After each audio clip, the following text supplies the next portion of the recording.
සුබ දවසක් සියලුම දෙනාට. අපි වැදගත් දවසක් රාජ්‍යයේ appropriation bill එක සම්මත කරන්න අද කමිටුවේ මොකද බජට් එක අඟහරුවාද සවුන්දා කනා කරලා මේ රෙකෝඩ් එකට තමන් ඉන්ට්‍රොඩියුස් කරගන්න අද ප්ලීස්. මම ඒකේ සේනාන්ත භාණ්ඩාගාර නියෝජ්‍ය ලේකම්. ආර්.එම්.පී. රත්නායක භාණ්ඩාගාර නියෝජ්‍ය ලේකම්. දිලිප් සිල්වා භාණ්ඩාගාර මෙහෙයුම් අධ්‍යක්ෂ ජෙනරාල්. ජූඩ් නිරුක්ෂන් අයවැය අධ්‍යක්ෂ ජෙනරාල්. කපිල සේනානායක රාජ්‍ය මූල්‍ය ප්‍රතිපත්ති දෙපාර්තමේන්තුවේ අධ්‍යක්ෂ ජෙනරාල්. අනෝමනන්දනි අතිරේක අයවැය අධ්‍යක්ෂ general. Wimalendra Raja DG Department of Trade and Investment Policy. Anuradha Kumarasiri DG Department of Investment. Ajith Abeysekara අධ්‍යක්ෂ ජෙනරාල් විදේශ සම්පත් දෙපාර්තමේන්තුව. පී.ඒ. සතුරු කුමාර අධ්‍යක්ෂ ජෙනරාල් රාජ්‍ය ව්‍යාපාර දෙපාර්තමේන්තුව. කලින්දි ඩි සිල්වා සහකාර නීති කෙටුම්පත් සම්පාදක. අවන්ති පෙරේරා නියෝජ්‍ය සොලිසිටර් ජෙනරාල්. මිහිරාණි රණබාහු සහකාර නීති කෙටුම්පත් සම්පාදක. සමුතිකා ජයරත්න නියෝජ්‍ය විගණකාධිපති. පර්ල් ෆොන්සේකා නියෝජ්‍ය විගණකාධිපති. Thanuja Perera tax policy adviser. Damitha Rathnayake අතිරේක අධ්‍යක්ෂ ජෙනරාල් භාණ්ඩාගාර මෙහෙයුම් දෙපාර්තමේන්තුව. WDR ක්‍රිෂාන්ත අධ්‍යක්ෂ විදේශ සම්පත් දෙපාර්තමේන්තුව. නිලූෂා අබේසේකර නියෝජ්‍ය අධ්‍යක්ෂ රාජ්‍ය මූල්‍ය ප්‍රතිපත්ති දෙපාර්තමේන්තුව. ජයනි වික්‍රමාරච්චි අධ්‍යක්ෂ රාජ්‍ය මූල්‍ය ප්‍රතිපත්ති දෙපාර්තමේන්තුව. ලක්ෂිකා සේනාරත්න අධ්‍යක්ෂ ජාතික අයවැය දෙපාර්තමේන්තුව. චාමිත්‍රි අමරසේකර නියෝජ්‍ය අධ්‍යක්ෂ ජාතික අයවැය දෙපාර්තමේන්තුව. ඉෆාම් ජාබිර් අධ්‍යක්ෂ ජාතික අයවැය දෙපාර්තමේන්තුව.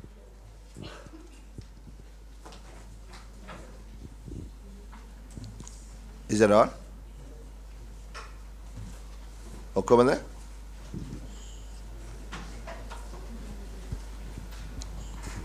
ඔක්කොම ඉන්ට්‍රොඩියුස් කරාද? පිටිපස්සේ right. මේ අපි ගියපා announcements by the chair, there no particular announcement. Leave of absence. Any leaves of absence?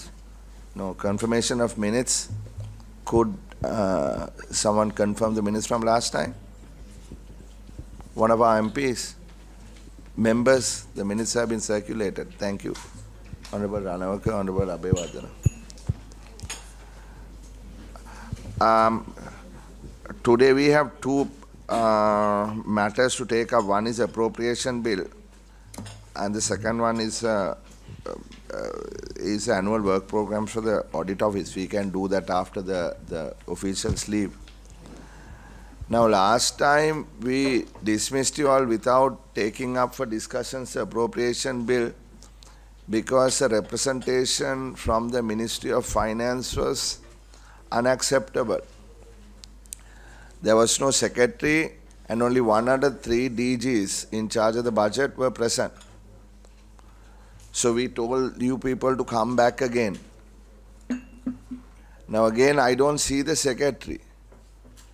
I see the 3 DGs. I see DG Treasury Operations. I see DG National Budget. I see DG Fiscal Policy. These are the 3 DGs who are, we were told at the last meeting, responsible for the budget. Is that correct, Mr. DST? And we see 2 DSTs. I would like to ask you again, do you know where the Secretary to the Ministry of Finance is? ලේකම්තුමා මේ වෙලාවේ මේ අයවැය කතාවට අදාළ රාජකාරී කටයුතු යෙදෙනවා මේ ප්‍රතිනිධි ඔෆිස් එකේ. ඒකින්ද අද ඩිස්කෂන් එකට එීමට අපහසුයි. ඒකින්ද DSTලා දෙන්නෙම ඇවිල්ලා ඉන්නවා මේ ඩිස්කෂන්. එතුමා අපිට ලියුමකින් ඒක ඉදිරිපත් කරලා තියෙනවද? මොකද මට නම් ලියුමක් මේ මම ඒක ඇහුවේ leave of absence උත් නැහැ, announcement එකකුත් මට නැහැ.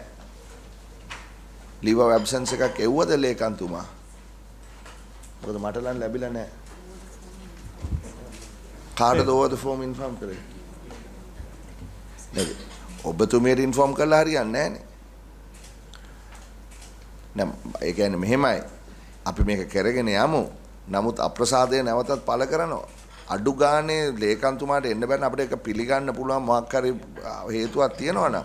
හැබැයි අවම වශයෙන් ඔහුට සදාචාර අයිතියක් තියෙනවා යුතුයකමක් තියෙනවා සභාපතිට මේ අඩුම ගානේ මේ ෆැක්ස් එකක් හරි මේ ලියුමකින් දන්නවන්න එන්න විදියක් නැහැ කියලා. සභාපතිතුමා හැබැයි ඒක ඇත්ත සභාපතිතුමා කියන එක.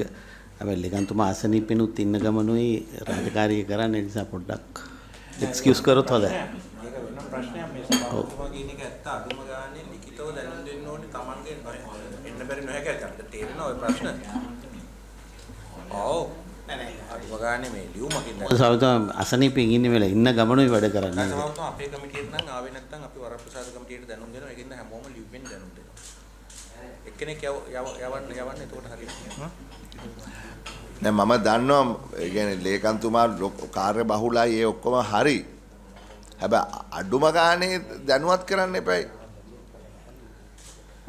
ලේකම්තුමාට පණිවිඩයක් අරින්න දැන් මේ ඉන්දිරා ලේකම්තුමාට පණිවිඩයක් අරින්න එතුමාට දැන් හරි ලියුමකින් අපිට දන්වන්න කියලා. එහෙම නැත්නම් අපිට එතුමා වරප්‍රසාද කොමිටියට කැඳවන්න සිද්ධ වෙනවා කියලා. එයාට ටෙලිෆෝන් කරලා කියන්න මේක දන්වන්න කියලා. හරි අපි මේ එහෙමනම් අපි විශ්වාස කරනවා මොකක් හරි ප්‍රසන්ටේෂන් එකක් තියෙනවා කියලා කරන්න. ඒ ප්‍රසන්ටේෂන් එක කරමු. කරලා විසර්ජන පනතේ තියෙන කාරණා පැහැදිලි කරන්න. පැහැදිලි කරලා කමිටුවේ මන්ත්‍රීවරුන්ගේ අදහස් විමසලා ඒවට අවශ්‍ය පිළිතුරු ලබා දෙන්න. ඊට පස්සේ අපි තීරණය කරමු මොකක්ද කරන්න කියලා.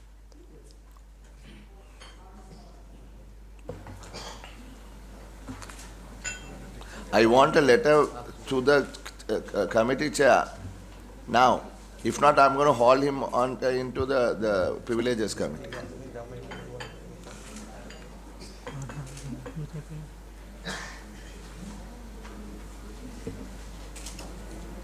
right. ගරු සභාපතිතුමනි අපි මේ ප්‍රසන්ටේෂන් එකේ අර්ථයේ 2024ට අදාළව වියදම් සීමාව සහ ණය සීමාවන් පිළිබඳවත් 2024ට අදාළව වියදම් සහ ඇස්තමේන්තු පිළිබඳ විශ්ලේෂණයකුත් 2024ට අදාළව ණය සේවාකරණය සහ ඊට අදාළව අයවැය හිඟේ සහ අයවැය හිඟේ මූල්‍යකරණය කරන්නේ කොහොමද කියන කරුණු පිළිබඳව අපි මේ ප්‍රසන්ටේෂන් යටතේ අපි ඉදිරිපත් කරලා තියෙනවා. ඊළඟ ස්ලයිඩ් එක 2024 ඇප්‍රොප්‍රියේෂන් බිල් එකේ සම්පූර්ණ වියදම් ප්‍රමාණය ඇස්ටිමේට් කරලා තියෙන්නේ 7833ක් විදිහට.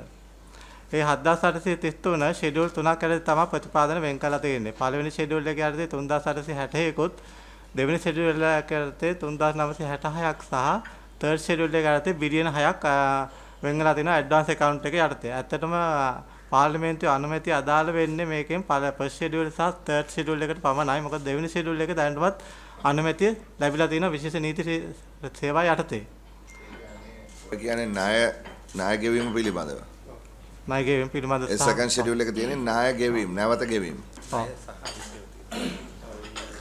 පොඩි පොඩි ඒවා තියෙනවා ප්‍රෙසිඩන්ට්ගේ ඒවා ස්පෙෂල් account එකේ නේවනේ. WNOP එකක් තියෙනවා එතන. හැබැයි ඕගොල්ලෝ අපිට පැහැදිලි කරනවානේ මේ 3966 හැදෙන්නේ කොහොමද කියලා. ඔව් සභාපතිතුමා. හරි. ඊට අමතරව ණය සීමාව 3900ක් විදිහට තමයි අපි බරවෙන් ලිමිට් එක දාලා අප්‍රොප්‍රියේෂන් බිල් එක තියෙන්නේ. ඒකටත් පාර්ලිමේන්තුවේ අනුමැතිය අවශ්‍ය වෙනවා.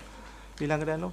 අපි අප්‍රොප්‍රියේෂන් බිල් එකේ 7833ක් කියලා ඉස්සෙල්ලා කිව්වා. අපි මේක 2023ත් එක්ක කම්පෙයාර් කරනකොට මූලික වේදම් විදිහට 2023 තිබුණා අප්‍රොප්‍රියේෂන් බිල් එකේ 3665ක්. ඒ 3665 මේ අවුරුද්දේ 3907 දක්වා රුපියල් බිලියන 242කින් වැඩි වෙනවා. ඒ වැඩි වෙන්නේ රිකරන්ට් වලින් තමයි 257ම වැඩි වෙන්නේ 2445 2702 දක්වා වැඩි වෙනවා. කැපිටල් වලින් සුළු ප්‍රමාණයක අඩුවීමක් තියෙනවා. මොකද 1220 වෙනකොට 1205යි තියෙන්නේ. එතකොට ණය සේවාකරණය ගත්තන් පස්සේ ණය සේවාකරණයේදී මුළු වියදම ගිය අවුරුද්දට සාපේක්ෂව 4214ට සාපේක්ෂව 3919 ඒ කියන්නේ 269කින් අඩු වෙලා තියෙනවා. 269කින් අඩු වෙලා තියෙන්නේ ඉන්ට්‍රස්ට් පේමන්ට් එක ගත්තන් පස්සේ ඇත්තටම ගිය අවුරුද්දට වැඩිය මේ අවුරුද්දේ ඉන්ට්‍රස්ට් පේමන්ට් එකේ කොස්ට් එක වැඩි වෙනවා. 2189 2651 දක්වා 462කින් වැඩි වෙනවා. අඩු වෙන්නේ ප්‍රින්සිපල් පේමන්ට් එක. ප්‍රින්සිපල් පේමන්ට් එක 2025 ඉඳලා 1268ට 757කින් වැඩි අඩු වෙනවා. මොකද මේ කාලේ DDU එකේ ඉම්පැක්ට් එක ඔව් පොඩක් එන්න මම සභාපතිතුමා සමාවෙන්න මන්ත්‍රීතුමා මගෙන් ඇහුවා අපි මගදී ප්‍රශ්න අහන්නද කියලා මං කිව්වා හා කියලා. අපි ස්ලයිඩ් එක ඉවරුනාම ප්‍රශ්නේ අහමු. ස්ලයිඩ් එකෙන් ස්ලයිඩ් එක. හරි. එතකොට ස්ලයිඩ් එකක් ඉවරුනාම කියන්නේ හරි. මේ රිකරන්ට් එක්ස්පෙන්ඩිචර් එක ඇතුලේ දැන් මේ ජනාධිපතිතුමත් කිව්වා රජයේ සේවකයින්ට වැටුප් වැඩි කරනවා කියලා. ඒක ඉන්නේ අයවැය යෝජනාවක් හැටියටද ඔය ඕක ඇතුලේ ඒක තියෙනවද? ගරු සභාපතිතුමා මේ ප්‍රසන්ටේෂන් එකේ ඒකට වෙනම ස්ලයිඩ් එකක් තියෙනවා. ඒකේ ප්‍රොවිෂන් කොහමද වෙන් වෙන්නේ කියලා මම පැහැදිලි කරන්න ඒ ස්ලයිඩ් එකට ඒ ඔය දැන් කියපු රිකරන්ට් එක්ස්පෙන්ඩිචර් එක ඇතුලේ ඒක තියෙනවද? ඔව් ඒ පොඩයි ස්ලයිඩ් එක දැන් ගත්ත එක. ඒක රිකරන්ට් නෑ ඉස්සලා රිකරන්ට් එකක් කිව්වනේ. ඔව් සභාපතිතුමා දැන් රිකරන්ට් එකේ බලන්නකො 257ක වැඩිවීමක් තියෙනවනේ. ඔය ඕකේ ඇතුලේ ওই ප්‍රමාණය තියෙනවා. ඒක මම මේ ස්ලයිඩ් එකට ආවම පැහැදිලි කරන්න. හරි. දෙවෙනි කාරණේ මේ දැන් මේ ප්‍රින්සිපල් පාර්ට් එක අඩු වෙලා තියෙනවනේ ණයේ. එතකොට දැන් ඔබතුමාලා බලාපොරොත්තු වෙනවද දැන් අපි මේ ඩොමෙස්ටික් ඩෙට් රීස්ට්‍රක්චරින් එක අපි දන්නවා. හැබැයි මේ එක්ස්ටර්නල් ඩෙට් රීස්ට්‍රක්චරින් එක තාම ෆයිනලයිස් වෙලා නැහැනේ. නිකන් පැරමීටර්ස් විතරනේ දීලා තියෙන්නේ. ඒ පැරමීටර්ස් අනුවද දැන් මේ උපකල්පනය කරලා තියෙන්නේ. ඒ කියන්නේ දැන් මේ DDO මේ ඩොමෙස්ටික් ඩෙට් එකට අමතරව ෆොරින් කරන්සි ඩෙට් වල රීස්ට්‍රක්චරින් එකත් ඇතුල් කළාද ඔය ෆිගර් එක ඇවිල්ලා තියෙන්නේ. ගරු සභාපතිතුමා එක්ස්ටර්නල් ඩෙට් රීස්ට්‍රක්චරින් එකේ වෙන්නේ ප්‍රින්සිපල් amount එක පස්සට ගෙවීම ප්‍රමාද කිරිල්ලක් වෙන්නේ. ඒතකොට ප්‍රින්සිපල් amount එකට බලපෑමක් වෙන්නේ නැහැ. එකම වැඩේ වෙන්නේ ඉන්ට්‍රස්ට් කොම්පොනන්ට් එක ගෙවන්න වෙනවා. ඒතකොට ඉන්ට්‍රස්ට් කොම්පොනන්ට් එකේ අපි එක කූපන් පේමන්ට් එකකට වෙන් කරලා තියෙනවා. ඒකේ ලොකු amount එකක් වැටෙන්නේ නැහැ. ඒ කියන්නේ මේ ඔය දැනට දීලා තියෙන ඩෙට් රීපේමන්ට් කියලා ඔබතුමාලා ඉදිරිපත් කරලා තියෙන එක ඇතුලේ ලබන අවුරුද්දේ වෙනවයි කියන විදේශ ණය ප්‍රතිව්‍යුහගතකරණය ඇතුළත් කළා තමයි හදලා තියෙන්නේ. ඒතර ප්‍රතිව්‍යුහගතකරණේ ප්‍රමාද වුණොත් ලබන අවුරුද්දේ උනේ නැත්නම් ඔය ප්‍රමාණය අඩු වෙනවා. මොකද ප්‍රින්සිපල් ඉන්ට්‍රස්ට් එක ගෙවන්නේ නැහැ. ඔව් හරි. එතකොට අනිත් පැත්තෙන් ඒ කියන්නේ මේ අසාර්ථක වුණොත් එකඟතාවයක් ඇති කරගන්න ඕඩඩා අඩු වෙනවා. හරි. එතකොට අර මේ ණය ප්‍රතිව්‍යුහගතකරණයක් කළා තියෙද්දිත් ඉන්ටරෙස්ට් පේමන්ට් එක වැඩි උනේ ඇයි මෙච්චර ලොකු ගානක? ඔව් සභාපතිතුමා මන්ත්‍රීතුමා දැන් අපි ඩෙට් රීස්ට්‍රක්චරින් අපි කතා කළා. අපි EPF එක ගමු. EPF එකේ ඇවරේජ් කූපන් රේට් එක තිබුණේ මුළු ටෝටල් ඒ කියන්නේ 2045 ගෙවන කම්ම කූපන් එක ඇවරේජ් තිබුණේ 9.4%. හැබැයි 2000 ඒකේ කියලා තිබා මුල් අවුරුදු දෙකේ 12% ගෙවනවා කියලා. එතකොට ඉන්ට්‍රස්ට් රේට් එක ඇවරේජ් ප්‍රමාණය වැඩි මුල් අවුරුදු දෙකේ ගෙවන ප්‍රමාණය. ඒක EPF එකකින්ද ඔය වැඩි වෙලා නෑ EPF එක තරම් නෙමෙයි. තව DDO තියෙනවා. මොකද සෙන්ට්‍රල් බැංක් එකේ ණයත් බොන්ඩ් වලට කන්වර්ට් වුණා. ඒකට 12% ගෙවන්න උනා. එතකොට පළවෙනි අවුරුදු දෙකේ ඒ ඉන්ට්‍රස්ට් කොස්ට් එක වැඩි වෙනවා. ඒ ඉන්ට්‍රස්ට් කොස්ට් එක වැඩි වෙලා තියෙන්නේ DDO එකේ ඒ ප්‍රතිචාරය අනුව. ඒක බලපෑමක් මෙතන තියෙනවා. අපිට දෙන්න බැරිද බ්‍රේක් ඩවුන් එක? ඒ කියන්නේ ඒ ඔබතුමා දැන් ඔය සඳහන් කරු මේ ඉන්ටරෙස්ට් කොම්පොනන්ට් එකේ මේ 462ක් වගේ වැඩි වෙලා තියෙන එකේ බිලියන් 462ක් වැඩි වෙලා තියෙන එකේ බ්‍රේක් ඩවුන් එකක් දෙන්න පුළුවන්ද? මෙන්න දැන් ඔබතුමා දැන් කිව්වේ EPF එක නිසා මෙච්චරයි සෙන්ට්‍රල් බැංක් එකේ ණය බොන්ඩ් කරපු බිල් බොන්ඩ් කරපු නිසා මෙච්චරයි ආදී වශයෙන් අපි ඒක එවන්නම් සභාපති මේක දැන් අපි අතේ දැනට ගෙනල්ලා නැහැ හැබැයි සෙන්ට්‍රල් බැංක් එකෙන් අරන් දෙන්න පුළුවන් අනිවාර්යයෙන්ම ගන්න පුළුවන් ඒක. එතකොට මේ මට කියන්න 23 බජට් එක හදනකොට ඕගොල්ලොන්ගේ assumption එක මොකද්ද තිබුණේ DDO එකයි external මේ restructure එකයි සම්බන්ධයෙන් මගේ ප්‍රශ්නේ ඕගොල්ලෝ 2023ට allocate කරලා තිබ්බද යම්කිසි ප්‍රමාණයක් ඒක වෙනස් වුණාද නෑ අපි ඒක වෙන් කරලා තිබුණේ නැහැ මොකද ඒක මොකද 2023 පටන් ගන්නකොට ඒ amount එක අපි කලේ නෑ දැම්මේ නැහැ මොකද ඒක අර distance still එකේ ගෙවන්න නැහැ කියන concept එකෙන් තමයි ගියේ එතකොට DDO එකේ කොටසේ interest component එකක් විතරයි එතන add වෙන්නේ නැවතත් මම අහනවා ප්‍රශ්නේ හරියට මතක් කරලා උත්තරේ දෙන්න දැන් අපි interest in arrears නේ දැන් ගෙවන්නෙම නැහනේ අපි external multilateral ලැබුණාම අපි bilateral and ප්‍රයිවට් මේ ඩෙට් ගෙවන්නෙම නෑනේ. හරිනේ? ඔව්. හැබැයි රීස්ට්‍රක්චරින් එකක් වුණොත් අපිට කැපිටල් එක පස්සට දාගන්න වෙයි යම්කිසි ඉන්ට්‍රස්ට් කම්පෝනන්ට් එකක් ගෙවන්න වෙයිනේ. ගෙවන්න වෙනවා. හරි. එතකොට 2023 යම්කිසි මාසෙක ඉඳලා එහෙම ගෙවන්න වෙයි කියලා හිතුවද නැද්ද? අපි සෙකන්ඩ් ක්වාර්ටර් එකේ ගෙවන්න ඉන්ට්‍රස්ට් කම්පෝනන්ට් සෙකන්ඩ් ක්වාර්ටර් එකේ ගෙවන්න කියලා වෙයි කියලා හිතලා තමයි ඒක ගිය පාර හැදුවේ. එතකොට එහෙමනම් ගෙව්වේ නෑනේ. ඉන්ට්‍රස්ට් ගෙවෙන ඉන්ට්‍රස්ට් එකේ ගෙවනවා නේද? ප්‍රයිවට් ඇන් එක්ස්ටර්නල් එක ගෙවන්නේ නැහැ. එක්ස්ටර්නල් කරන තමයි මං අහන්නේ. එක්ස්ටර්නල් ගෙවන්නේ නැහැ. එක්ස්ටර්නල් දාලා තිබුණා. එතකොට එහෙමනම් 2023 අපි කීයක්වත් තිබුණ නැහැ එක්ස්ටර්නල් ඉන්ට්‍රස්ට් ගෙවන්න. කීයක්වත් ඇලොකේට් කරලා තිබුණ නැහැ. බයිලැටරල් තිබුණ නැහැ මල්ටිලැටරල් ටික අපි එස්ටිමේට් කරනවා. හරි. ඒක ප්‍රයිවට් ඇන් බයිලැටරල් ඇලොකේට් කියලා තිබුණ නැහැ. ඩෙත් ස්ටෑන්සිල් එකේ ඉන්නවා කියලා හිතේ කියන්නේ. හා? ඩෙත් ස්ටෑන්සිල් එක මේ අවුරුද්ද මෙයයි කියලා හිතන්නේ. හරි. එතකොට දැන් ඕගොල්ලෝ හිතන්නේ එන අවුරුද්දේ රීස්ට්‍රක්චරින් එක ආවයින් පස්සේ කවද ඉඳන්ද අත වශයෙන්ම ඉන්ට්‍රස්ට් කම්පෝනන්ට් එකක් ගෙවන්න වෙයි කියලා. කූපන් පේමන්ට් එක ගන්න සභාපතිතුමා එන්නේ. එතකොට ඒ කියන්නේ එක කූපන් එකක් ඒ අවුරුද්ද ඇතුළත ගෙවන්න වෙයි. එකක්. ඔව්. ඒ ටෝටල් එකට අදාළ එක රීස්ට්‍රක් කියන ටෝටල් කම්පෝනන්ට් එකට අදාළව එක කූපන් බොන්ඩ් එකකට අදාළ කූපන් පේමන්ට් එකක් කරන්න වෙයි. ඒ කියන්නේ ඕගොල්ලෝ බලාපොරොත්තු වෙන්නේ එක්ස්ටර්නල් ඩෙට් එක රීස්ට්‍රක්චර් කරාම එන අවුරුද්දට ගෙවන්න වෙන්නේ එක කූපන් පේමන්ට් එකයි. එතකොට මේක ලම් කරලා තියනවාද ඔක්කොම 12.5 billion 14 billion private debt and 11 billion bilateral debt. දැන් ඔයගොල්ලන්ට තියෙනවා 11 billion dollars bilateral debt. චීනට තියෙනවා 7ක්, ඉන්දියාවට තියෙනවා roughly 4ක්. කොහොමද තියෙන්නේ? හරිනේ? ඔව් ජපාන් ඔය ඒ ප්‍රමාණය හැබැයි සභාපතිතුමා මේක තියෙනවා. මොකද දැන් ඔක amount එක එහා මෙහා වෙන්න පුළුවන්. මොකද දැන් කියන්නේ රේට් එක 4% කියනවා 3%. දැන් රීස්ට්‍රක්චරින් ගේ amount එක හරියට කියන්න බෑ. දැන් රසායනලා කියලා තියෙන 4% කියන ඒ amount එකට අදාළව මෙතන හදලා තියෙන ප්‍රමාණය. නමුත් රේට් එක සමහරවිට වෙනස් වෙන්න පුළුවන්. හරි. අපි තේරුම් ගත්තොත් හරියද මෙහෙම.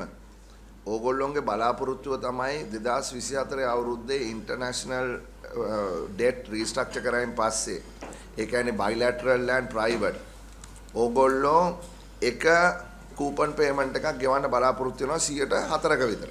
ඔව්. දැන් සභාපතිතුමා දැන් මෙතන ඇත්තටම දැන් මේ අප්‍රොබේෂන් බිල් එකට ඉස්සලා මොකද බජට් ස්පීච් එකට ඉස්සලා තමයි මේ දෙන්නේ. ඒතකොට ඇත්තටම ඔබතුමාලා දන්නවා ඇති ඩෙට් රීස්ට්‍රක්චර් එකේ අපි බරවෙල් ලිමිට් එක වැඩි කරගත්තා 9 ට්‍රිලියන් වලින්. ඇත්තටම යූස් උනේ 6.5 ට්‍රිලියන් වගේ ගාණක් යූස් උනේ. මොකද එක්ස්ටර්නල් කොටස එතන යූස් උනේ නැහැ. එතකොට ලබන අවුරුද්දේ දැන් මෙතන බරවෙල් ලිමිට් එකේ අපි 3900 දාලා 1268කට ඩෙට් රිපේමන්ට් එක දාලා තිබුණාට බජට් ස්පීච් එකේ amount එක 3 ට්‍රිලියන් වලින් වැඩි කරන්න වෙනවා. මොකද එක්ස්ටර්නල් කොටසට අදාළව අපිට ප්‍රොවිෂන් ලබන බජට් ස්පීච් එකේ ඇතුළත් කරන්න වෙනවා. මොකද එක්ස්ටර්නල් කොටස ඇතුළත් උන්නේ නැහනේ. ඒ කියන්නේ මේක වැඩි වෙනවා කියලා කියන්නේ. ඔව් මේක වැඩි කරන්න වෙනවා බජට් ස්පීච් එකේ. මොකද නැත්තම් මොකද ISB එකේ දැන් බලාපොරොත්තු වෙන්නේ 30% හෙයා කට් එකක් ඇතුළත් දෙන. ඒතකොට හෙයා කට් එක ඇතුළත්ව කරනවා නම් අපිට ඒක රීඉෂු කරන්න වෙනවා බොන්ඩ්ස් එක. එතකොට 12 බිලියන් තියනවා කියලා දැම්මොත් ඒක 30% හෙයා කට් එකක් දැම්ම පස්සේ 10 බිලියන් වලට අදාළ ප්‍රමාණය අපි රීඉෂු කරන්න. එතකොට 3 ට්‍රිලියන් බරවෙල් ලිමිට් එකත් වැඩි කරන්න වෙනවා. එක්ස්පෙන්ඩිචර් එකත් ප්‍රින්සිපල් amount එක වැඩි කරන්න වෙනවා. නෑ. එතකොට දැන් මේ දීලා තියෙන නම්බර්ස් වෙනස් වෙනවා බජට් එක දවසේ ඔය මේ ඩෙට් සර්විස් 3919 කියන එක. ඔව්. ඉතින් ඒක සභාවෙන් පොඩ්ඩක් ඒකට හරියන රෙවෙනියු ප්‍රොපෝසල් එකක් ගේනවා. නෑ රෙවෙනියු අදාළ වෙන්නේ නෑ. බරවෙන් ලිමිට් එක එන්නේ. බරවෙන් ලිමිට් එක. හරි. ඒ බරවෙන් ලිමිට් එක වැඩි කරනවා. දැන් මේ රිකරන්ට් සම්බන්ධවත් එහෙමමද? දැන් මේකේ තියෙන්නේ බිලියන 250 ගණක් නේ වැඩි වෙන්නේ. ස්ලයිඩ් එක පොඩ්ඩක් පොඩක් ඉන්න පොඩක් මේ අපි මේ ස්ලයිඩ් එකේ මේක ඕගොල්ලෝ එක්ස්ප්ලেইন කරනවාද රිකරන්ට් ඉස්සරහට මොනවද තියෙන්නේ කියලා? ඔව් රිකරන්ට් තියෙන්නේ කොහොමද කියලා එක්ස්ප්ලেইন කරනවා සභාපතිතුමා මෙතන. ඔව් මේ කොටස එකින් එකට යනවා. හරි. ඩෙට් සර්විස් ගැනත් එක්ස්ප්ලেইন කරනවා ස්ලයිඩ් එකක් තියෙනවද? ඩෙට් සර්විස් එක සම්බන්ධයෙන් නැහැ. හරි. එහෙමනම් ඩෙට් සර්විස් එකේ ප්‍රශ්න අනිත් മന്ത്രിවරුන්ට අහලා එතනින් ඉස්සරහට යන්න. මොකද ඒකනේ වැදගත් වෙන්නේ. ඩෙට් සර්විස් එකනේ බලන්නකො මේ ලොකුම කම්පෝනන්ට් එක තියෙන්නේ ඉන්ට්‍රස්ට් පේමන්ට් 2651.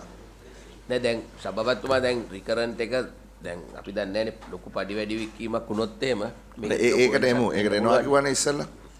හරි එතකොට assumption එක මොකක්ද ඕගොල්ලන්ගේ? කරුණාකරලා අපිට debt service එක සම්බන්ධයෙන් ඕගොල්ලෝ මේ බජට් එක හදනකොට local and foreign debt වලට ගන්න assumption එක මොකක්ද? ඒ assumption එක මතනේ මේ ඔක්කොම numbers ටික හැදෙන්නේ. මේකට අදාළ schedule එකක් තියෙනවානේ payment. ඒක අපිට දෙන්න පුළුවන්. ඒක දෙන්න අපිට. හරි ඒක note කරගන්න. The assumption on debt service. බාබතුමා අනිත් එක අපිට දෙන්න දැන් debt restructuring එක වුණා කියලා මේ හිතලා කොහොමද ඉදිරි කාලේ මේ 28 වෙනකන් ඕගොල්ලන්ගේ මේ ප්‍රශ්නේ මේ විදිහටම මේ debt අපිට ගෙවන්න වෙන්නේ කොහොමද කියලා interest component එකයි principal part එකයි වෙන වෙනවා. ඒ කියන්නේ මේක කියන්නේ installment එකක් කියලා නෑ මේගොල්ලෝ මන්ත්‍රීතුමා කියන්නේ ඒ assumption එකට අනුව ඒගොල්ලෝන්ගේ projection එක මොකද්ද කියලා එකනේ කියන්නේ. ඔව් assumption. මම assumption එකනේ වැදගත් වෙන්නේ. හරි you can go to the next slide.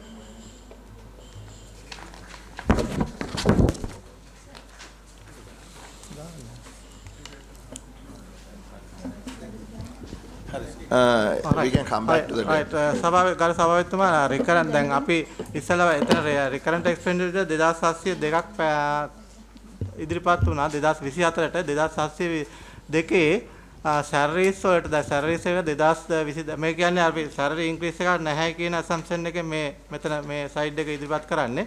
එතකොට 1054 තමයි 2022 තිබුණේ 1107යි සුළු වැඩිවීමක් තමයි වෙලා තියෙන්නේ almost පඩියක් වැඩි වුණ නැති හින්දා තමයි 1107 තියෙන්නේ. ඒතකොට පෙන්ෂන් එකට ලබන අවුරුද්දට 3086ක් එස්ටිමේට් කරලා තිනවා. අස්වැසුමට මේ අවුරුද්දේ 187 200 දක්වා වැඩි කරලා තිනවා. ඇත්තටම මේක 205ක් වෙන්න ඕනේ. බජට් ස්පීඩ් 205ක් වෙනවා. මොකද 0.6% ප්‍රොවිෂන් වෙන් කරන්න කියලා IMF කියනවා. දැනට මෙතන තියෙන 200යි. එතකොට මෙඩිකල් සප්ලයිස් වලට මිලියන 184ක් වෙන් කරලා තිනවා. 184 වෙන් කරලා තින්නේ ඩොලර් මිලියන 500ක බෙහෙත් පර්චේස් කිරීමට අදාළ ප්‍රතිපාදන තමයි අතරත් කරලා තියෙන්නේ. වෙනදාට අපි යොදන්නේ ඩොලර් මිලියන 350ක් වගේ ගාණක් මේ ලබන අවුරුද්දේ ප්‍රමාණය වැඩි කරලා තියෙනවා. ඊට පස්සේ අද සෝෂල් වෙල්ෆෙයාර් සහ අද ගුඩ්ස් ඇන්ඩ් සර්විස් වලට 240 සහ 585ක් දාලා තියෙනවා. මේ අද ගුඩ්ස් ඇන්ඩ් සර්විස් වල 585 ඇතුලේ මිසෙලිනියස් වෝට් එකේ amount එක තියෙනවා. දැන් ඊළඟ සයිඩ් එක මම පෙන්නන්නම් මෙතන මේ අද සෝෂල් වෙල්ෆෙයාර් යටතේ 240ක් වෙන් කරලා තියෙනවා. එයා මොනවද මේජර් කොම්පොනන්ට් කියන එක.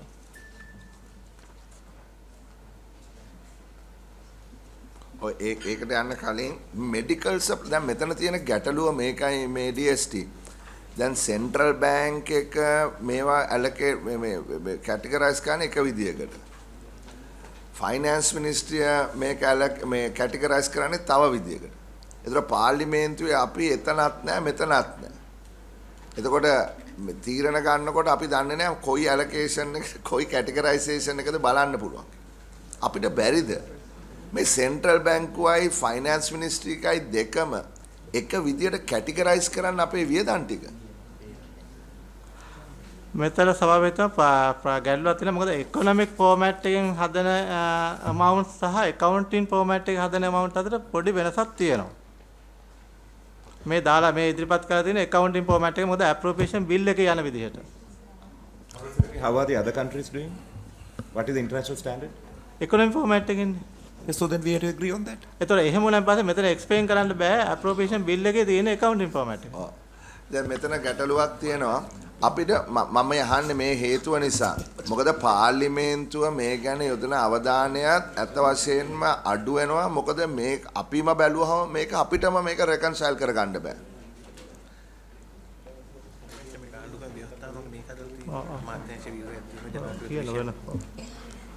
හරි අපිට දැන් උදාහරණයක් හැටියට pensions දැන් මෙතන තියෙනවා pension එක කොහොමද මේ transfer සැටටනේ යන්නේ. ඒක ඒතර pension amount එකට සභාපතිතුමා වැදගත්කම තියෙන්නේ. නෑ amount එක හරි. දැන් මේ categorize කරලා තියෙන විදිය ගැන අපි අහන්නේ amount එක ගැන පස්සේ කතා කරමු. මං අහන්නේ අපිට බැරිද ඔගට්ටියට ඕගොල්ලොන්ට මේක අවශ්‍ය වෙනවා ඕගොල්ලන්ගේ accounting standard එකට මේක ඉදිරිපත් කරන්න. නමුත් හැකියාවක් තියනවාද ඕක ඉකොනොමික් ෆෝමැට් එකට දාලා තව ඇඩිෂනල් ඇපෙන්ඩික්ස් එකක් හදන්න. පුළුවන් දෙක අපහසුද? බජට් එකේ ඉදිරිපත් කරන්නේ ඉකොනොමික් ෆෝමැට් එකෙන් තමයි බජට් අවුට් කරන එක. ඒකෙදී සභාපතිතුමා ඒකේ බජට් එක ඉදිරිපත් කරන දවසට බජට් ස්පීච් එක ඇතුලේ අපි 1 page කොලයක් දෙන්නේ අන්න ඒක ඉකොනොමික් ෆෝමැට් එකෙන් දෙන්නේ. එතකන් අනිත් ටික ඔක්කොම අපි accounting ෆෝමැට් එකෙන් තියන්නේ. ඔව්. ඒක මම අහන්නේ ඒක පොඩ්ඩක් ඕගොල්ලෝ ඔය 1 page format එක ඊට වඩා පොඩ්ඩක් break down කරලා පොඩි detail එකක් දෙන්න පුළුවන් නම් මම හිතන්නේ ඒක වැදගත් වෙනවා budget එක debate කරනකොට ගරු මන්ත්‍රීතුමන්ලාට තුමියන්ලාට ඒක පාවිච්චි කරන්න. මොකද අරක නැත්තම් මම හිතන්නේ ටිකක් macro වැඩි. පොඩ disaggregate කරන්න පුළුවන් නම් හොඳයි. ඒක තමයි අපේ ඉල්ලීම. ඒක disaggregate කරලා දෙන්න පුළුවන් නම්. ගරු සභාපතිතුමා අපි 1 page තමයි දෙන්නේ. අපි ඒක මේ කමිටියට වෙනම ඩීටේල් එකක් දෙන්නම් item wise. හරි එහෙනම් අපිට Monday එක දෙන්න. Monday අපිට ඒක දෙන්න. Monday ඕගොල්ලෝ කරනවනේ කරලා ඉවර වෙන්න එපා බජට් එකට. එතකොට ඕගොල්ලෝ disaggregate කරලා නැවතත් aggregate කරලානේ ඔය පිටට දාන්නේ. ඉතින් ඒ නිසා disaggregate කරපු එක අපිට Monday දෙන්න. Make a note of that. Hari. Oh. Because that is important for us. Not only that, because the people are outside saying parliamentarians do not know things. So therefore, we have to present to the citizens this important document. No? So break it down to as much as possible layman's language. Yeah. Thank you. other social welfare යටතේ වෙන් වෙනවා සභාපතිතුමා fertilizer subsidy වලට ලබන අවුරුද්දේ බිලියන 36 වෙන් වෙලා තියෙනවා. මේ අවුරුද්දේ 56ක් තිබුණ එක ලබන අවුරුද්දේ 36 වෙන් වෙන්නේ. එතකොට හමුදාවල disable allowances එක මියගිය සහ තුවාලයගේ disable allowance එකක් විදියට ගෙවනවා බිලියන 45ක් ඒ වෙනුවෙන් වෙන් වෙලා තියෙනවා. Nutrition food program එකට බිලියන 38කුයි school textbook සඳහා බිලියන 20ක් විදියට ඒ other service එක social welfare යටතේ වෙන් වෙලා තියෙන ප්‍රතිපාදන ප්‍රමාණය පිළිබඳ විස්තරයක් තමයි මෙතන තියෙන්නේ. මේ යටතේ මහ පොළ ගිය අවුරුද්දේ බිලියන 2ක් තිබුණ එක මේ බාර බිලියන 3ක් දක්වා වැඩි කරලා තියෙනවා. මේ 30 වෙලා තියෙන සභාපති මන්ත්‍රීතුමා 2020 දී පොත් 23 දී අවුරුදු ගණනාවක පොත් print වෙලා තිබුණේ නැහැ කොවිඩ් පීරියඩ්. ඒ කාලේ ලොකු වේදමක් දැරුවයි පොත් ටික print කරන්න. දැන් ඒ ලොට් එක දැන් ඉවරයි. දැන් ඒකින්ද ඉතුරු වෙලා තියෙනවා. ලබන අවුරුද්දේ 20ක් තිබුණම ප්‍රමාණවත් කියලා ඒගොල්ලොම කියලා තියෙනවා. ලේකන්තුමා fertilizer මේ can you direct the questions to the chair please otherwise සභාපතිතුමා fertilizer දැන් මේ 2022 යට දෙකේ ඉඳලා මේ 2024 දී එකට එකක් වගේ බයිනවා. මොකද්ද දන්නේ විශේෂ හේතුව? ඒක ඇත්තටම අඩුවීමක් නෙමෙයි සභාපතිතුමනි. සාමාන්‍යයෙන් අපි හෙක්ටයාර් ලක්ෂ 13ක් සඳහා රුපියල් 15000 ගානේ තමයි පහුගිය දවස්වල පූර්ව සානාධාරය දීලා තියෙන්නේ. හැබැයි පසුගිය කාලේ පහුගිය අවුරුදු වල කාබනික පොහොර හිඟය සහ වෙනත් හේතු මත විදේශ රටවල වලින් ලැබිච්ච පොහොර සහනාධාර සහ පොහොර ගෙවීම් වලට ඒ අවුරුදු දෙකේ වැඩිපුර අපිට ආධාර වශයෙන් පොහොර ප්‍රමාණයක් ලැබුණා. ඒවා ගිණුම් ගත කිරීමේ ප්‍රොවිෂන් එකක් එතන තියෙනවා. ඊට අමතරව තව ගෙවන්න ඕන ටර්ම් ලෝන් වගේක් තියෙනවා. ඒවත් උතන පහුගිය අවුරුදු වල ඒවා දාලා තියෙනවා. ඉතින් ඒ ටිකත් එක්ක තමයි පහුගිය අවුරුදු දෙකේ වැඩිපුර ප්‍රමාණයක් පෙන්වන්නේ. සත්‍ය වශයෙන්ම පොහොර සහනාධාරය අවුරුද්දකට ඕන වෙන්නේ බිලියන 19.5. ඇරියස් බිල් අපි මේ 23 අවුරුද්දේ 22 අවුරුද්දේ ඇරියස් බිල් ගොඩක් තිබුණා අපේ පොහොර සානාධාරවල ප්‍රයිවට් පාටිස් වල ගෙන්න අපේවට අපි ඒ ටික ඔක්කොම දැන් ඉවර කරලා තියෙනවා. ඒක සත්‍යයක්වත් නෑ. ඒක ටික සම්පූර්ණයෙන්ම ඉවර කරලා තියෙනවා. ඒ normal monthly මේ monthly ගෙවන්න තියෙන ටික.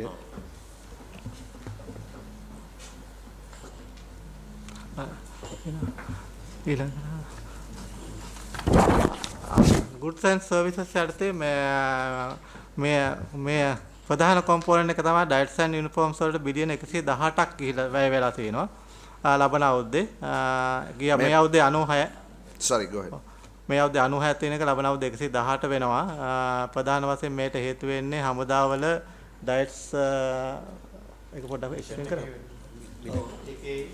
ඒකේ උනේ ඇත්තටම මම හිතන්නේ මේ අවුරුද්දේ මැදක ඉඳලා අපි රෂන් එකේ ඇරියස් ගැන ඒගොල්ලන්ගේ ඇඩ්ජස්ට්මන්ට් එකක් කරලා තිබුණේ නැහැ. මම හිතන්නේ ඒක තොග ඒක ජනහා සංඛ්‍යාලේඛන දෙපාර්තමේන්තුව දෙන මිල ගණන් අනුව ජීව උද්දමනයේ ගලපලා තමයි ඒ ගාන හදන්නේ. ඒක මේ අවුරුද්දේ 900 දක්වා වැඩි කරපු හින්දා බිලියන 40කින් ඒ වියදම මේ එන අවුරුද්දට වැඩි වෙනවා. බිලියන 40ක්. බිලියන නෙමෙයි. ඩිෆරන්ස් එක නේ. ඊට අමතරව ෆුවල් අවුරුද්ද වෙන් වෙලා තියෙනවා ට්‍රැවලින් මේක අර ඉන්ෆ්ලේෂන් එකයි ප්‍රයිසස් වැඩි වීමත් මත තමයි මේ රජීය ආයතනත් වල මේ ට්‍රැවලින් ඉලෙක්ට්‍රිසිටි සහ මේන්ටෙනන්ස් වලට තියෙන ප්‍රතිපාදන 2023ට සාපේක්ෂව 2024 වැඩි කිරීමක් කරන්න වෙලා තියෙන්නේ.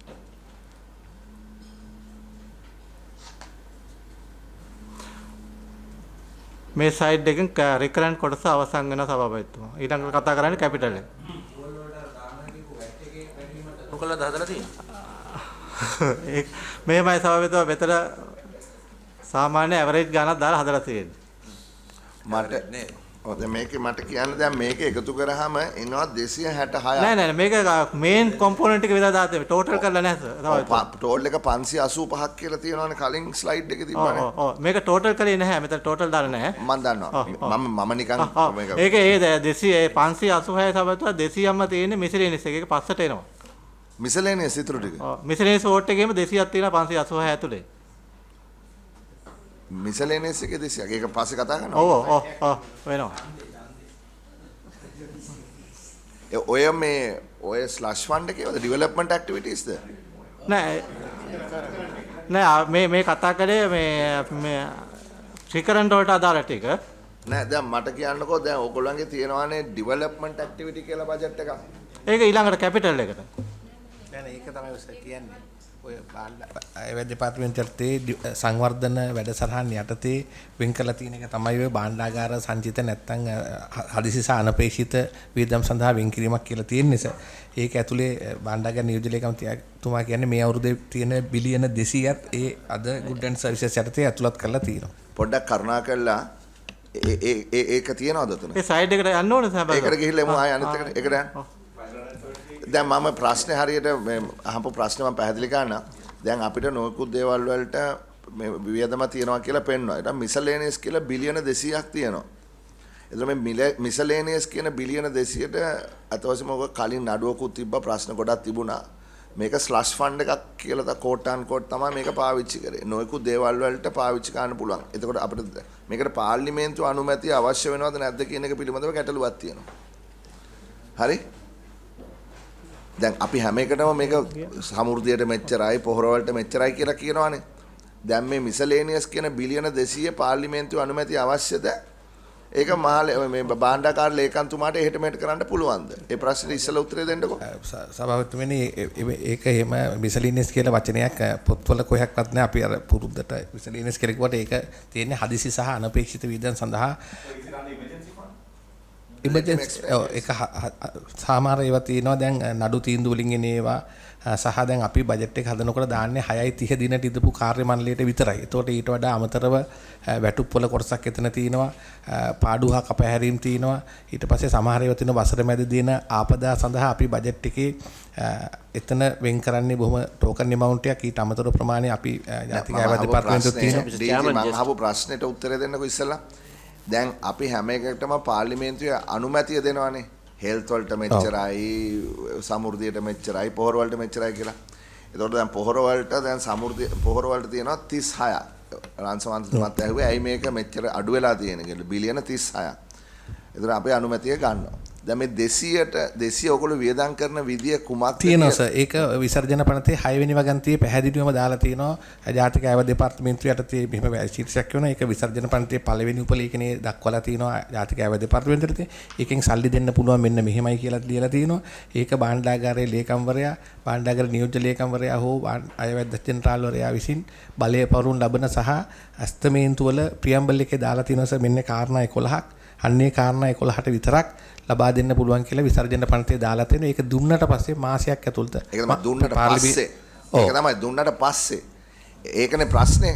දැන් මේ හැම එකටම ඔයගොල්ලෝ අනුමැතිය ගන්න දෙන්න කලින්. නෑ ඒක 200 කියන බල්ක් එකට හම්බෙලා තියෙන අනුමැතියක්. මේ කියන සමහර ඒවා පස්සේ තමයි ගන්න වෙන්නේ. ඉස්සෙල්ලා මේක ඇප්‍රොපේෂන් එක ඇතුලේ තියෙනවා.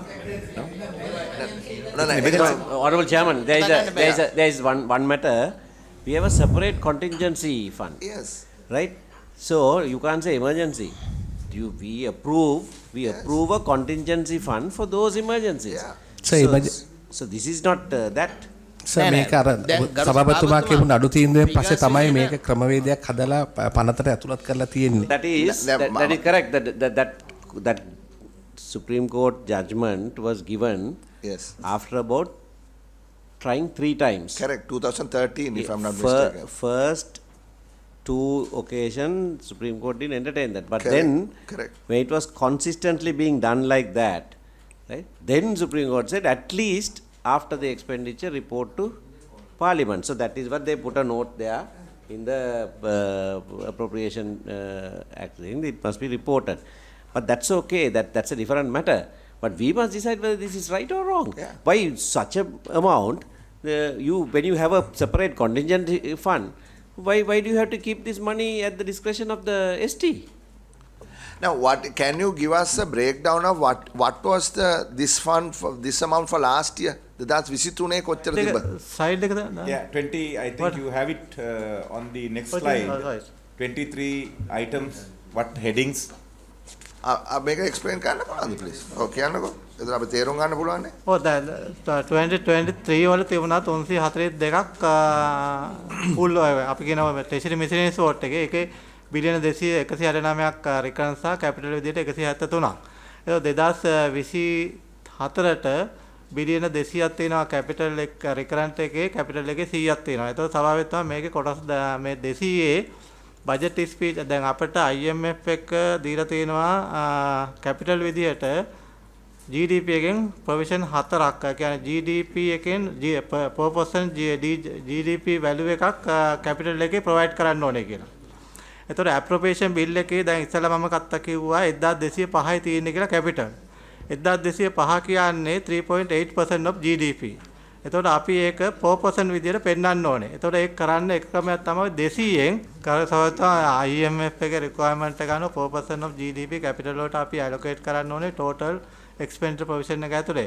1205 කියන්නේ 3. මම කිව්ව capital වලට appropriation bill එකේ වෙන් වෙලා තියෙන 1205යි 1205 කියන්නේ 3.8% of GDP. එතකොට 4% කරගන්න අපිට මෙතන බිලියන 200න් 55ක් බජට් ස්පීච් එකේදී කැපිටල් ප්‍රොවිෂන් වලට මාරු වෙනවා. එතකොට ඉතුරු වෙන්නේ රිකරන්ට් එක්ස්පෙන්ඩිචර් එකේ බිලියන 145යි. එතකොට ඔබතුමාලා දැන් සභාගරු මන්ත්‍රීතුමා කතා කළා පඩි වැඩි කිරීම ඒවා ගත්තා. එතකොට ඒවා කරන්න පුළුවන්කම තියෙන්නේ ওই බිලියන 145 ඇතුලේ විතරයි.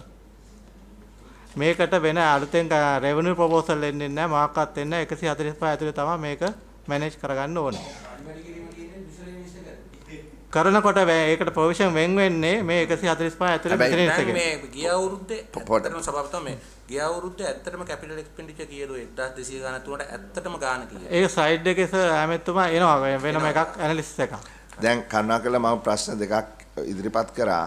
එකක් තමයි 2023 ඕ වියදම් උනේ කොහොමද කියන එක. දැන් මොකද පඩි වැඩි කිරීම මම දකින්නේ ඉමර්ජන්සි එකක් හැටියට. ඒක මම දකින්නේ දේශපාලන ක්‍රියාවලියක් හැටියට. ඒක හරිද වැරදිද කියන එක මට අදාළ නැහැ. හැබැයි ඕගොල්ලෝ කියන්න එපා පඩි වැඩි කිරීම ඉමර්ජන්සි එකක් කියලා. ඉමර්ජන්සි එකක් ඇතුලේ පඩි වැඩි වෙන්න බෑ. පඩි වැඩි වෙන්නේ දේශපාලන පොරොන්දුවක් මත. හැබැයි ගරු සභාපතිතුමා IMF එකේ ප්‍රෝග්‍රෑම් එක බැලුවොත් ඒක ඇතුලේ තියෙනවා ඒ ප්‍රෝග්‍රෑම් එක ඇතුලේ වැටුප් වැඩිවීමක් කළ යුතුයි කියලා. ඒක නෙමෙයිනේ මම අහන්නේ. එහෙනම් වැටුප් එකට දාන්නකෝ ඒක. Yeah, then what we are saying is don't mislead the house. If you are going to allocate this money for increasing in salaries, please go ahead and do it. මිනිස්සුන්ට පඩි වැඩි වෙන්න එපයි. ඒක හරිය සභාපතිතුමා හැබැයි IMF report එකේ පැහැදිලිව කියලා තියුණා එකක් දුප්පත් අයට අස්වැසුම වැඩි කරන්න කියලා. ඔව්. දෙවෙනි එක රාජ්‍ය සේවකයන් 1.6 මිලියන් එක මේක දේශපාලන ක්‍රියාවලියක් නෙවෙයි මේක ආර්ථික ක්‍රියාවලියක්. 1.6 මිලියන් ඔයි පෙන්ෂනර්ස්ලා 500,000 වලටයි යම් කිසි සහනයක් දී යුතුයි කියලා ප්‍රයිවට් සෙක්ටර් එකත් එක්ක. ඉතින් ඒක දේශපාලන ක්‍රියාවලියක් නෙමෙයි මේක ආර්ථික ක්‍රියාවලියක්. ඉතින් ඒක තමයි මම කියන්නේ. එහෙනම් මේක ඔතන ඉමර්ජන්සි එකක් හැටියට දාන්න එපා. නෑ සභාපතිතුමා බජට් එක හදනකොට අපි හදන්නේ හදන දවසට තියෙන ඉකොනොමික් ඇක්ටිවිටිස් හරි මොනවා හරි කැබිනට් හරි මොනවා හරි කරපු ඩිසිෂන් මත වෙන වියදම් ප්‍රමාණය. දැන් මේ කොටස කරන්න එනවුන්ස් කරන්න ඕන කීයද දෙන්නේ කියලා. ඒක ආවෙන් පස්සේ තමයි ඩිසයිඩ් කරන්න පුළුවන්. ඒක කරන්න තියෙන්නේ බිලියන 145. ඒ කියන්නේ සභාපතිතුමා වැය ශීර්ෂයට මුදල් ප්‍රමාණයක් වෙන් කරලා ඇති මේ පඩි වැඩි කරන්න. හැබැයි ඒ ගාන කියන්නේ නැතුව බැරි නිසා තමයි ඒක දාලා ඇත්තේ. අදාළ අමාත්‍යාංශයට වෙන් කරන්න බෑ. මිස්ටර් සෙනවිරත්න දන්නේ නැහැනේ පඩි වැඩි කරන්න කීයද කියලා ඔෆිෂියලි තාම. ඒ නිසා තමයි අන්ඔෆිෂියලි විතරනේ දන්නේ. එතකොට මේක හැබැයි වැය ශීර්ෂය යම් ප්‍රමාණයක් ඇති වෙන් කරලා නේ. එතකොට මේක මෙතන දාලා තියෙනවා. හැබැයි මම කියන්නේ මේක සදාචාරය පිළිබඳ ප්‍රශ්නයක්. මේක ඉමර්ජන්සි එකක් කියලා දානවා එක වෙනයි. ඇත්ත වශයෙන්ම අපි දන්නවා මොනවටද මේක දාන්නේ කියලා. ඉතින් ඒක එහෙම කිව්වා නම් මේ ප්‍රශ්නේ උතන පැනලා ගිනේ නෑ. හැබැයි පොඩගෙන sorry. දෙවනි ප්‍රශ්නේ මම ඉදිරිපත් කරපු අපිට අවශ්‍යයි බ්‍රේක් ඩවුන් එකක් ඔය 342 169ක් මොනවටද වියදම් කරේ 173ක් මොනවටද වියදම් කරේ 160 වරත් තිබිච්ච 124 තිබිච්ච රිකරන්ට් එකෙන් 43ක්ම තියෙන්නේ සභාපතිතුමා ගිය අවුරුද්දේ අයවැය යෝජනාවක් තිබුණා දුප්පතුන්ට දෙන සහනාධාර මුදල සැප්තැම්බර් මාසයේ දක්වා টොප් අප් කරලා දෙන්න කියලා. දෙවන ප්‍රමාණයට වඩා. එතකොට ඒ ප්‍රමාණය අපි බජට් ස්පීච් එකෙන් පස්සේ එක් එක් අමාත්‍යාංශයට වර්ගීකරණය කරේ නෑ. ඒ හරියට මේ ප්‍රමාණය අරන් ගෙවන්න ඕනේ හින්දා ඒක දාලා තියෙන්නේ ඔය ප්‍රතිපාදනය යටතේ. එතකොට ඒ අදාළ ප්‍රමාණය යනවා අපි මාස පතා ඒ අවශ්‍යතාවය බලලා ඒක රිලීස් කරලා. ඒතර එතන තියෙන 43ක් තියෙන්නේ ওই ප්‍රතිපාදනය යටතේ අයවැය යෝජනාවල ඒවත්. Before we go to the I have follow up. දැන් මේකනේ දැන් මිස්ටර් සෙනවිරත්න කියන්නේ මුදල් ඇමතිවරයා බජට් ස්පීච් එකේ කියනවා ඔබතුමා හරියට දාන්නේ නැහනේ. එතකොට ඒවට රෙවෙනියු මෙකැනිසම් එකක් තියෙනවා නම් ඒක එහෙමයි. එහෙම නැත්නම් ඔය වගේ තැනකින් ගන්න වෙයි. හරිනේ. දැන් ගිය අවුරුද්දේ ඔයගොල්ලෝ බජට් ප්‍රොපෝසල්ස් ගොඩාක් කරානේ. හරි? ඒ කරපු බජට් ප්‍රොපෝසල් වලින් අපි හොයලා බැලුවා. සමහර ඒවා කිසිම දෙයක් පටන් ගන්න නැහැ. සමහර ඒවාට මුදල් වෙන් කළත් නැහැ. හරි? එතකොට 342ක් වියදම් කරලා තියෙනවා නම් බජට් ප්‍රොපෝසල් ඔයගොල්ලෝ දන්නේ නැති ඒවා බජට් එකේ කියවපුවට කරුණාකරලා අපිට ඒක රෙකන්සයිල් කරන්න පුළුවන්ද? සර් මෙතන තියෙන බජට් ප්‍රොපෝසල් සියල්ලකම 6ක් විතරයි ඔය වෝට් එක ASCII දාගෙන තියෙන්නේ. මොකද ඒක හරියටම අද එක් එක් අමාත්‍යාංශයට නිශ්චිතව ඒ වෙලාවේ කවුද කරන්න කියන එක නිශ්චය කරගන්න බැරි වුණාම අපි මේ 6ක් විතරක් දාලා තියෙනවා. පසුව නැෂනල් ප්ලෑන් එකත් එක්කත් කතා කරලා කාටද ඇලොකේෂන් එක දෙන්න ඕන කියලා තීරණය කරන්න. ඊට අනිත් ඔක්කොම අයවැය යෝජනා එක් එක් අමාත්‍යාංශයට වර්ගීකරණය කරලා තියෙනවා. ඒතර මේ අමාත්‍යාංශ වල ජනවාරි 1 වෙනිදා වෙනකොට මේගොල්ලෝ දන්නවා ඒගොල්ලන්ට කොයි අයවැය යෝජනාවද පැවරලා තියෙන්නේ කොච්චර ප්‍රතිපාදනයක් තියෙනවද කියන එක. ඊට අමතරව 6ක් විතරක් උතන තියෙනවා අයවැය යෝජනා 6ක්. ඊට අමතරව බිලියන 43ම තියෙන්නේ අර මම ඉස්සෙල්ලා කියපු සහනාධාර වශයෙන් දීපු ප්‍රමාණය. හරි මම දෙනවා ඕගොල්ලොන්ට අපේ මේ කාර්ය මණ්ඩලය විසින් 77ක් හොයාගෙන තියෙනවා බජට් ප්‍රොපෝසල් මේ තිබිච්ච 77ක් හොඳයි. මේ 77න් අපිට කරුණා කරලා පෙන්වන්න ඕගොල්ලෝ 342 වියදම් කරනකොට දීපු බජට් ප්‍රොපෝසල්ස් වලට ප්‍රකාරව කොච්චර වියදම් කරලා තියෙනවද කියලා. උදාහරණයක් හැටියට මේ National Productivity Commission එකක් හදන්න රුපියල් මිලියන 100ක් යොදවනවා කියලා බජට් එකේ කිව්වා ගිය පාර. දැන් ඒක කරාද? ඒකට දැන් අපි සල්ලි වෙන් කරලා තියාගෙන තිනවා මම අර කියපු දැන්. නමුත් අපිට ප්‍රොපෝසල් එකක් ඇවිල්ලා නැහැ අදාළ අමාත්‍යාංශ වලින් හෝ ඒකෙන් ඒ සල්ලි ටික අපි තියන් ඉන්නවා සර්. මේක දීලා වියදම් වෙන්නේ නැතුව නාත් වෙන හින්දා තමයි අපි මෙතන තියෙන්නේ. ප්‍රොපෝසල් එකක් තිබුණොත් විතරක් ඒක දෙනවා. නැත්නම් ප්‍රොපෝසල් එකක් නැතුව මොකද දෙන්න බජට් එක? මූලික ප්‍රොපෝසල් එකක් තිබුණා. නමුත් ඒක කීයක් වියදම් වෙනවද කෑෂ් ෆ්ලෝ එක කොහොමද කියන එක අපිට දීලා නැහැ. ඒකින්ද ඒ සමහර සල්ලි ගිහිල්ලා නැහැ. සමහර ඒවා ඉතුරු වෙලා තියෙනවා. ඉතිහාත්මක වෙලා නැහැ සමහර සභාපතිතුමා හැබැයි ඉතිහාසය අපි ගත්තොත් බජට් සියල්ලම අපි ආපහු සමීක්ෂණයක් කරලා බැලුවොත් ඉතිහාසය පුරාම එන යෝජනා එහෙම 100% ක්‍රියාත්මක වෙලා නැහැ. එහෙම ගණනයක් කරොත් එහෙමයි. ඉතින් ගිය අවුරුද්ද විතරක් නෙවෙයි ලංකා ඉතිහාසයේ හැමදාම ගේන යෝජනා සහ ක්‍රියාත්මක වෙන යෝජනා අතරේ ලොකු පරස්පරිකුත් තියෙනවා. ඒක අනාගතේ වෙනවම බලන්න තියෙනවා. ඉතින් මම හිතන්නේ ඔක ස්වභාවික තියෙන තත්වයක්. නෑ ඒක තමයි අපි වෙනස් කරන්න ඕනේ. මං හිතන්නේ මේ කමිටුවේ තියෙන එක වගකීමක් තමයි දිගින් දිගටම මේක වෙන එක නවත්තන්න. දැන් අපි හැමදාම මේක ස්වභාවික වෙනවා කියලා මම ඔබතුමා කියන එක පිළිගන්නවා. සභාපතිතුමා අපි කියන්නේ 2024 ප්‍රොපෝසල් ඉල්ලන් අපි ඒක ෆලෝ කරමු මුදල් කාර්ක සභාව හැටියට. ඔව්. ඒක කරා නම් හරිනේ. නෑ ඒක කරන්න ඕනේ. ඒක කරන්න ඕනේ. හැබැයි මම කියන්නේ මම මේක දෙන්නම්. මේක මේ පාර්ලිමේන්තුවේ රිසර්ච් එකෙන් මේ හොයාගත්ත දෙයක්. මේ 74 ඔය 341 වියදම් කරපු ඉතින් කරුණාකරලා දාලා පෙන්න. ගරු සභාපතිතුමා දැන් ගිය අවුරුද්දේ බජට් ස්පීච් එක ගත්තොත් එහෙම මුළු ප්‍රොපෝසල් තියෙනවා 120ක්. ඒ 120න් රෙවෙනියු ප්‍රොපෝසල් තියෙනවා 29ක්. ඊට පස්සේ එක්ස්පෙන්ඩිචර් ප්‍රොපෝසල් තියෙන 30යි. අනිත් ඒවා පොලිසි රිලේටඩ් ප්‍රොපෝසල් තියෙනවා 61ක්. ඒ කියන්නේ වැඩිම ප්‍රමාණයක් තියෙන පොලිසි රිලේටඩ් ඒවා.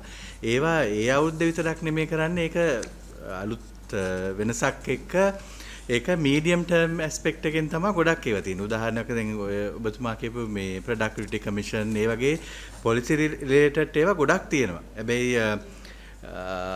ඒතොර පොලිසි රිලේටඩ් ඒවා 100ට අපි බැලුවොත් එහෙම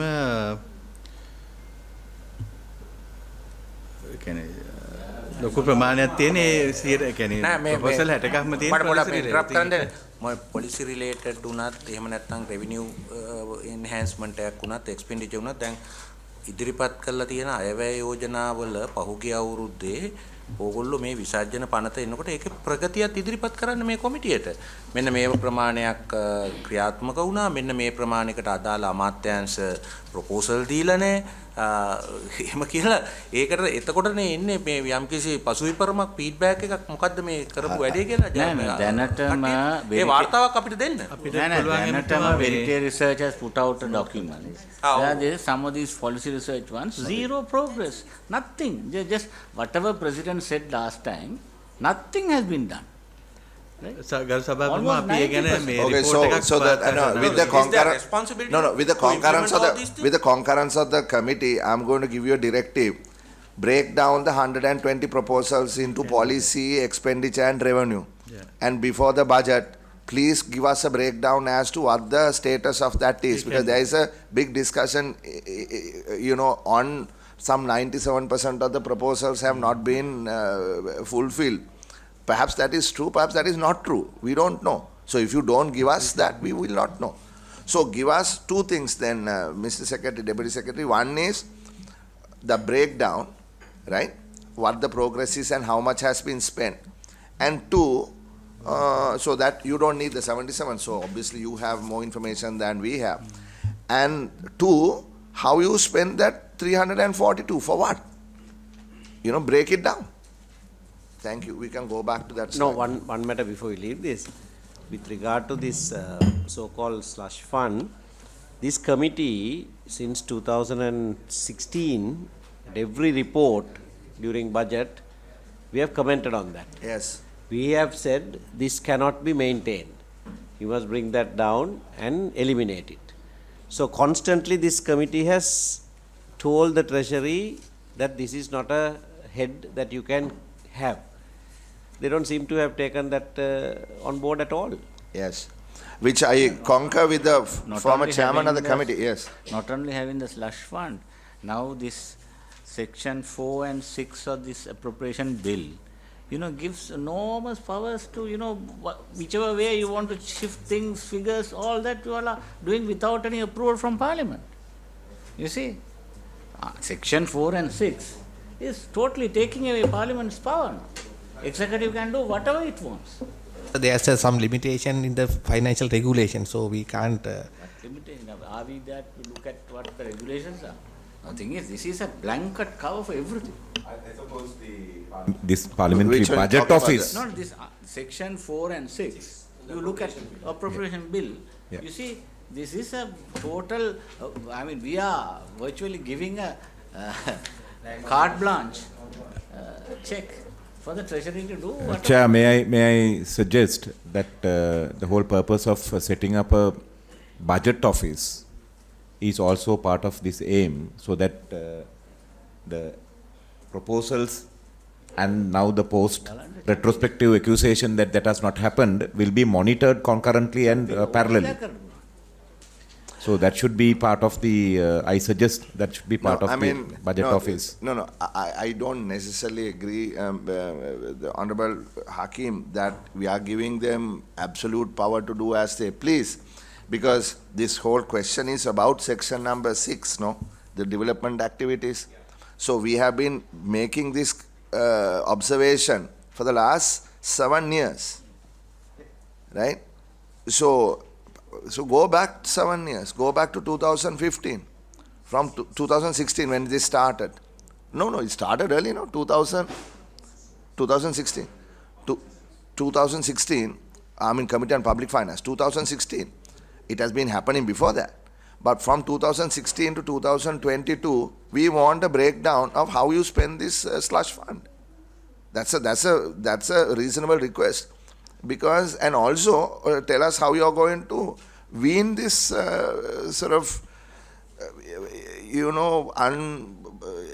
parliamentary almost way of spending money. What I mean by that is, taking away the authority of Parliament to the Secretary and Deputy Secretary of the Treasury. So, can you do that? ගරු සභාපතිතුමා අපි මාස දෙකෙන් දෙකට මේ පාර්ලිමේන්තුවට ඒ සම්බන්ධයෙන් report කරලා තියෙනවා. හරි ඒක අපි දන්නවා. ඔව් නෑ මං කිව්වේ අර පරණ ඒවා දැනුම් දෙන්න ඕන කිව්ව නිසා. නෑ මෙහෙමයි. Mr. Chairman, you see, that is okay. That is because after a while, court gave that order, right? That's not what we are talking about. We're talking about maintaining that head, that development activities, where the discretion, it's a discretionary fund. සභාපතිතුමනි මං කිව්වේ අර report එකක් දෙන්න කිව්වේ ඒක පිළිබඳව. ඒ කියන්නේ පරණ කාර්යය. අපි කිව්වේ මේක මාස දෙකෙන් දෙකට ආම ඕකේ බර ගන්නක් තියෙන ඕක හොයා ගන්නත් බෑ. ඕක තැන් තැන් වල යනවා. අපිට මේක මේ ඇග්‍රිගේට් කරලා රිපෝට් එකක් දෙන්න එච්චරයි කියන්නේ. පුළුවන්. හරි. ඊළඟ එකට යන්න. එතකොට මේ contingency fund එක මොකක්ද?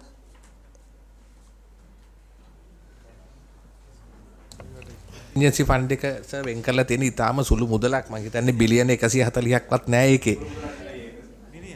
මිලියන කියන්නේ අවිනිශ්චිතතරම. දැන් අයි contingency fund එකෙන් වියදම් කරන්න පුළුවන් ඒවා සීමා කරලා තියනවාද regulation යටතේ? ප්‍රොවිෂන් නෑ සභාවෙත්ම තියෙන්නේ මිලියන 350යි. නෑ ඒක තමයි මම අහන්නේ. එතකොට ඒකේ වියදම් කරන්නේ කොහොමද කියන එක රෙගියුලේෂන් වලින් තියනවද? මොනවටද වියදම් කරන්න පුළුවන් කියලා? ඒක ස්ට්‍රික්ට්ද මේ ඩෙවලොප්මන්ට් ෆන්ඩ් එකට වඩා පැහැදිලි කරලා කියලා තියෙනවා මුදල් රෙගුලාසි වල කන්ටින්ජන්සි ෆන්ඩ් එකක් තියෙන්න ඕනේ. ඒක පවත්වාගෙන යන්න ඕනේ. මම හිතන්නේ ආණ්ඩුක්‍රම ව්‍යවස්ථාවත් එක තියෙනවා. ඒ අනුව ඒකට අපි ටෝකන් amount එකක් හැම අවුරුද්දම වෙන් කරනවා. නෑ ඉතින් අපි දන්නේ නෑනේ ඇත්තටම එහෙම එකක්. දැන් ගරු සභාපතිතුමා So the other one, whatever you put into that other fund only must go into this. ගරු සභාපතිතුමා දැන් මේ විදියට නම් මේක යන්නේ මේක පිළිබඳ මොකද මුදල් රෙගුලාසි වල තියෙන නෑ මේමයි නෑ මම නිකන් කියන්නේ දැන් ගරු සභාව මට දෙන්නකෝ පොඩ්ඩක් කියනවා පොඩ්ඩක් කියනවා නෑ සභාපතිතුමා විනාඩියක් දෙන්නකෝ දැන් උදාහරණයක් හැටියට ඉතිහාසයේ let me order please Mr. Lancer. දැන් මේ බජට් එකෙන් දාලා බජට් එක පාස් කරලා යම් නීති රීති තියෙන මුදල් රෙගුලාසි තියෙනවා මේ ඔක්කොම අනිත් එක පාර්ලිමේන්තුව දැනුවත් කරනවා. දැන් මේ මිලියන 350ක අදිසි අවස්ථාවකෝ මොකටද මේ තියෙන ක්‍රමවේදයකට මේක මතු කරලා දේශපාලන කාරණාවක් විදිහට මේ මීටින් එක අරගෙන යන්න යනවා නම් ඒකට අපි විරුද්ධයි. අපි ඔබතුමාලා කතා කරන සාධාරණ දේවල් අපි එකඟ වෙනවා.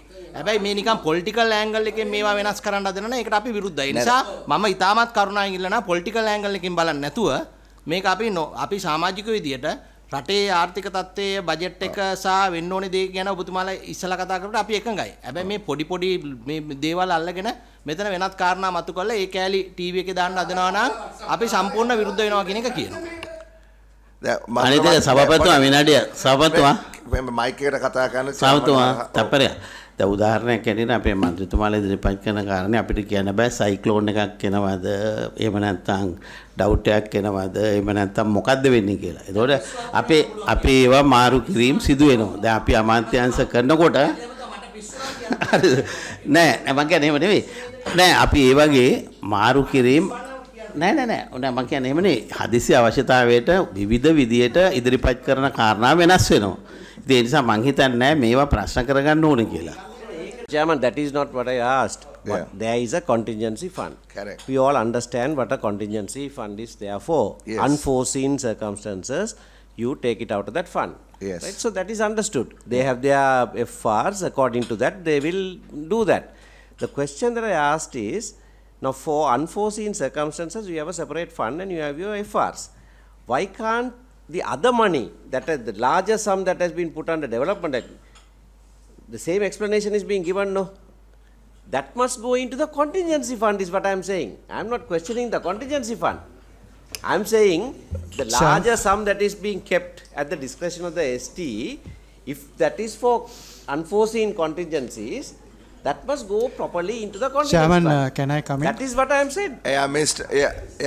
Yes, DST. Yeah, honorable member, I think the purpose of this two fund is because this contingency fund, only small amount is allocated, and that can be utilized for. Interrupt you for. My question was, why is a small amount given? You must have a larger amount in the contingency fund. That is what I am suggesting. Also, I think just to let. No, we can allocate, but there is a Honorable member, can he respond, please? Yeah. But there in order to, because there is a confusion now, and there is almost raising of voice at each other. So let us have some sanity. I think these two funds categorization, the question had been raised, why are we having two funds? And what are the criterions of these two funds? What are the qualification of spending these two funds? So if you all can explain that. That's it. ගරු මන්තුමා ඒක කිව්වා. ඒක කිව්වා කියන්න යන්නේ. Yeah, that will, I think, sort. This contingency fund is for unforeseen activities, and you can spend it whatever the unforeseen thing happen, but under the guidance of the clauses in the financial regulation. So you can't spend enormous amount using that contingency fund. But when it's come to the budget proposals, those are development oriented proposals. You need a substantial amount of capital investment. So that investment can't be put in that contingency fund. So that's why we have a different strategy that the budget proposals are allocated under the Treasury Miscellaneous account. You know, so aims and purposes of these two funds are different. Exactly. Yeah. So, but all these expenditure are governed by the approved rules and regulation, which are some are in the Appropriation Act itself. Others are governed by the financial regulations which have been agreed and practiced over the time. Maybe so that's my explanation now on that. Yeah, I mean, instead of screaming and yelling at each other, let us be civil and discuss these matters. These are technical issues, and everybody has a right to raise these issues. And the honourable member was the previous chairman of the committee, right? So let him raise the question. I mean, if you have another question or a cross question. Yes, consistently said, don't have it. Yeah, I mean, ගරු සභාපතිතුමා මම ඒකට එකඟ නැහැ. ඔබතුමාත් වේලාස්නේ වචන පාවිච්චි කරලා මේ පඩි වැඩි කරන්නේ දේශපාලනිකයෝ කියලා අපි එතනත් සද්ද වාගෙන හිටියා. ඒ නිසා අපිට නොතේරෙනවා නෙමෙයි. ඒ නිසා ගරු සභාපතිතුමා අපි ඔබතුමාට ගෞරවය දීලා ඒක දේශපාලන ක්‍රියාවලියක් නෙමෙයි. ඒක ආර්ථික ක්‍රියාවලියක්. ඉතින් ඒක මට කියන්නකෝ. එතකොට ඔබතුමා ඒකත් පුන කියද්දිත් අපි කටවාගෙන හිටියා. අපි දේශපාලනිකයෝ නෙමෙයි මේක කරන්න කියලා වජිරමතුමා පැහැදිලි කළා. ඒ නිසා ඔබතුමා එක පැත්තකට කියනවා නම් එතුමා මතු කළේ එතුමා හිටපු එක ඒවා කියලා අපිටත් තියෙනවා ගොඩාක් ඒවා කියන්න. ඒ නිසා අපි මං හිතනවා මේ වාදේ මෙතනින් අයින් කරගමු. මෙතුමාලා පැහැදිලි කළා. අපි ඉදිරියට යමු. හරි. මෙතන මම මෙතනින් ඉස්සරහට යනවා. මෙතන මං හිතන්නේ ඩෙෆිනිෂන් එකේ ප්‍රශ්නයක් තියෙනවා. අපි මොකක් හරි දෙයක් වියදම් කරන්න බලාපොරොත්තු වෙනවා නම් ඒක මේක අන්ෆෝසින් එකක් නෙමෙයි. අපි වියදම් කරනවා නම් පඩි වැඩි කරන එක ගැන ඒක කියන්න. මම කිව්වා මම පිළිගන්නවා කියලා මෙතුමත් එක්ක පඩි වැඩි වෙන්න ඕනේ කියලා. ඒක කවුරු පිළිගන්නවා? සභාපතිතුමා නෑ හරි. ඒක මම කියන්නේ මේ ආණ්ඩුව විතරක් නෙමෙයි. මම 2016 ඉඳලා මේක ඉල්ලුවේ. අද නම් දේශපාලන ගරු සභාපතිතුමා අද මේ තියෙන ආර්ථික තත්ත්වය අනුව කිසිම දේශපාලන පක්ෂයකට දේශපාලනය කරන්න බෑ. මේ කරන්න මේ IMF එකේ කියලා තියෙන දේ ඊළඟට රටේ මිනිස්සු බලාපොරොත්තු වෙන දේ රටේ මිනිස්සු කෑ ගගා ඉල්ලන දේ පිකටින් කරන දේ උද්ඝෝෂණ කරන දේ නොකර ඉන්න බැරි කමට මේ කරන එකක් නැතුව දේශපාලන කාරණාවක් නෙමෙයි. හරි. මට දේශපාලනය කතා කරන්න ඕනේ. මම බොහොම අමාරුයි මේ පොඩකින් හරි. එතකොට අපිට 2016 ඉඳලා මේක වියදම් කරපු හැටි සභාවකට ඉදිරිපත් කරන්න. සභාපතිතුමා සප්පරයක් දෙන්නකෝ. ඔව් මන්ත්‍රීතුමා. මේ දැන් මේ බිලියන 300 සම්බන්ධව බිලියන 300 සම්බන්ධව බජට් ස්පීච් එකෙන් ප්‍රශ්නේ විසඳෙනවනේ. ඒකයි මම මේ කියන්නේ. එතකොට එතකන්නේ මේ ගැටලුව තියෙන්නේ. ඊට පස්සේ අපිට විවාද කරන්න පුළුවන් 13 වෙනිදාන් පස්සේ එතන ගැටලුවක් තියෙනවනම් ඒ කියන්නේ එතන මේ මුදල් ටික බෙදෙන ආකාරය සම්බන්ධව අනිවාර්යයෙන්ම කියවෙයිනේ එතන. ඒ නිසා ගැටලුවක් වෙන්නේ නැහැ නේ සභාපතිතුමා. නෑ මං කිව්වේ පළවෙනි කාරණාව මං කිව්වේ. ඔබතුමාගේ කාරණාව නෙමෙයි මං කිව්වේ. නෑ ඒකට තමයි මමත් කියන්නේ. ඔව්. ඒ බජට් ස්පීච් එකේ ඒක නිරාවෙන්නේ නැහනේ. වෙනවද? ඇයි වෙන්නේ නැත්තේ? ඩිස්ක්‍රයිබ් කරනවා. දැන් ගරු සභාපතිතුමා මේ පාර අපි මේ බජට් එක හදනකොට බජට් එක හදන්නේ IMF අපි ප්‍රෝග්‍රෑම් එකක් කරනවා IMF එක. ඒතර IMF එක අනුව ගිය අවුරුද්දේ කිව්වා රෙවුනියු ටාගට් එක මෙච්චරයි. ඒ අනුවට මැච් වෙන විදිහට තමයි අපේ එක්ස්පෙන්ඩිචර් එන්වලොප් එක හැදෙන්නේ. ඒතර මේ අවුරුද්දට 2024ට ඒගොල්ලෝ දෙන්නේ ටැක්ස් රෙවුනියු එකෙන් තමයි ටාගට් එක දෙන්නේ. ටැක්ස් රෙවුනියු එක GDP එකෙන් 12.1ක් විදිහට තමයි ඒගොල්ලෝ දීලා තියෙන්නේ. ඒකට GDP value එක අපිත් එක්ක මේ ඇවිල්ලා ඇග්‍රීමන්ට් එකකට ගිය පාර ඒගොල්ලන්ගේ එස්ටිමේට් දුන්නේ GDP value එක මේ පාර අපිත් එක්ක ඇවිල්ලා ඒ ටාගට් එක අනුව ටැක්ස් ලබන අවුරුද්දේ ටැක්ස් රෙවුනියු එක මෙච්චරයි. එතකොට 1% වලින් තමයි non tax revenue එකේ ඉස්සරහට එනවා. එතකොට ඒ අනුව total ආදායම ඇස්තෙන්ත මෙච්චරයි කියලා දීලා තියෙනවා. එතකොට ඒකට මැච් වෙන විදිහට ඒගොල්ලෝ දීලා තියෙනවා primary balance එකක් මෙච්චර ප්‍රමාණයක් තියෙනවා. එතකොට ආදායමේ primary balance එක අයින් කළාන් පස්සේ ඉතුරු වෙන ටික තමයි අපි මේ primary expenditure විදිහට දාන්නේ. එතකොට primary expenditure එක දානකොට එතකොට ඒ අදාළ අමාත්‍යාංශ වලින් දෙපාර්තමේන්තු වලින් වියදම් ඇස්තමේන්තු අපි ගාව වෙනවා. ඒව allocate කළාන් පස්සේ යම් කිසි provision එකක් savings එකක් වෙනවා. ඒ savings එක utilize වෙන්නේ මේක analysis එක IMF පැත්තේ කතා කරලා අන්තිමට analysis එක කරලා estimate කරලා පස්සේ තමයි saving එක එන්නේ. ඒ saving එක තමයි තිබුණේ බිලියන 300ක්. ඒ 300 අපිට activity දාන්න තැන නැහැ. ඒක තමයි මිස්ලිනිස් එකේ අපි ඇඩ් කරලා තියෙන්නේ. හරි. ඒතර ඒකෙන් තමයි ප්‍රොපෝසල් එක රෙවුනියු හරි හරි. පාර විශේෂිත ඒක සර් මේ පාර විශේෂ තත්ත්වයක් නැත්නම් අපි කවදාකවත් පඩිවල දේවල් මේක ASCII දාලා තියෙන්නේ නැහැ. පහුගිය අවුරුදු වල එහෙම කරලා නැහැ. නමුත් මෙතුමා මම හිතන්නේ කියන්නේ නැත්තේ ඒකයි. මේක අර සර් කියන වගේ අපිට අවුරුදු පහුගිය කාලේ ඕන එකක් දෙන්න පුළුවන්. තව මන්ත්‍රීතුමා කියපු එකට තව කාරණාවක් අර අනිත් ෆන්ඩ් එකට අපිට ඇලොකේට් කරලා තියන්න බැරි විශාල ගාණක් ඒකට තියෙන ෆයිනෑන්ෂල් කොස්ට් එක ඉතාල වැඩි සර්. දැන් බිලියන 10ක් 15ක් අපි ඇලොකේට් කරලා තිබුණොත් කන්ටින්ජන්සි ෆන්ඩ් එකක් විදිහට ඒකට යන ෆයිනෑන්සින් කොස්ට් එක විශාලයි. ඒකේ හින්දා අපි මෙතන තියෙන එකේ මේ පහුගිය අවුරුදු මේ කන්ටින්ජන්සි මේ පහුගිය ක්‍රයිසිස් අවුරුදු කීපයක තමයි මේ ගාණ ලොකුවට පෙන්ලා තියෙන්නේ. අනිත් හැම අවුරුද්දක් ගත්තම සාමාන්‍යයෙන් ඔය කන්ටින්ජන්සි කියන වලට අපිට වියදම් වෙන්නේ බිලියන 30ක් 40ක් වගේ එකක් තමයි. ඉතින් මේ බිලියන 30 40 තමයි අයවැය යෝජනාවෙන් පස්සේ මම හිතන්නේ මේක බිලියන 10ක්වත් ඉතුරු වෙන එකක් නැහැ. සාමාන්‍ය රටේ තියෙන කන්ටින්ජන්සි ටික මැනේජ් කරගන්න. Yes, I think ගරු සභාපතිතුමනි තව පොඩි පැහැදිලි කිරීමක් කරන්න. දැන් මේ contingent fund එක කියන එක තියෙන්නේ බජට් එකට පිටින්. හැබැයි මේ miscellaneous vote එක තියෙන්නේ බජට් එක ඇතුලේ. එතකොට අර පිටින් තියෙන එකකින් ගැනීමෙන් සිද්ධ වෙන හානිය මීටත් වඩා වැඩි. මොකද අපි ඒක දන්නේ නැහනේ. Understood. මේ ප්‍රශ්නේ මම හිතන්නේ විසඳනවා මම දන්නේ DJ හොඳට පැහැදිලි කරා. මේක ඇයි මේ හේතුව මේ පඩි වැඩි කියලා මේක ඇතුළේ දාන්න බැරි හේතුව දැන් පැහැදිලි කරානේ. හරි ඉවරයි. මේක ඉස්සරහට යන්න. I think it will be more clear as you requested if you all can give last 5 years. No, we are giving a direct 2016 ඉඳලා අපිට දෙන්න. So ඒක දෙන්න එතකොට හරි. හරි. Please go ahead. Please go ahead. ඔව්.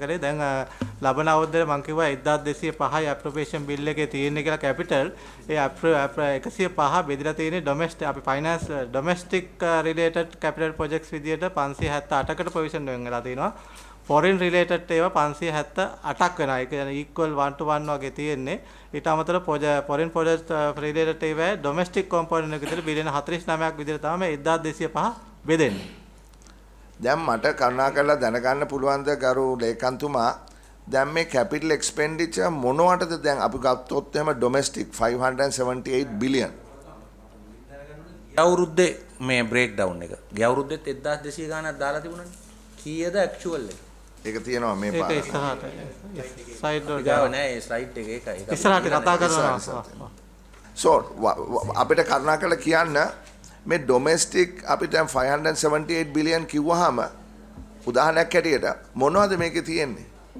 බිල්ඩින් හදන්නද වාහන ගන්නද නෑ ඒක නෑ එහෙම නෑ නෑ මේක දාන්න කියනකොද මේක නෑ මේක තියෙන්නේ සර් මේක ව්‍යාපෘති වශයෙන් සංවර්ධන ව්‍යාපෘති තියෙනවා මේක ඇස්ත ඊට පස්සේ ඩෙවලොප්මන්ට් ඇසිස්ටන්ට් කියලා සමහර ආයෝජන වෙත සම්බන්ධ සහනාධාර වගේ දේවල් මේක ඇතුලේ තියෙනවා. වත්කම් පුනරුත්ථාපනය සහ වැඩි දියුණු කිරීම මේකේ තියෙනවා. මේකේ building acquisition, land acquisition වගේ දේවල් තියෙනවා. සහ ඒකද ඔය තියෙන්නේ නෑ මේක ඒ කැපිටල් එක්ස්පෙන්ඩිචර් 1205 අපි සාරාංශ විදිහට උතන මේජර් සෙක්ටෝරල් විදිහට Yeah, you are asking a general question. If you ask what is the expenditure, where under ministry it goes, it's been given. I mean, if that I know. So I mean, they can't just say general. They are saying general capital.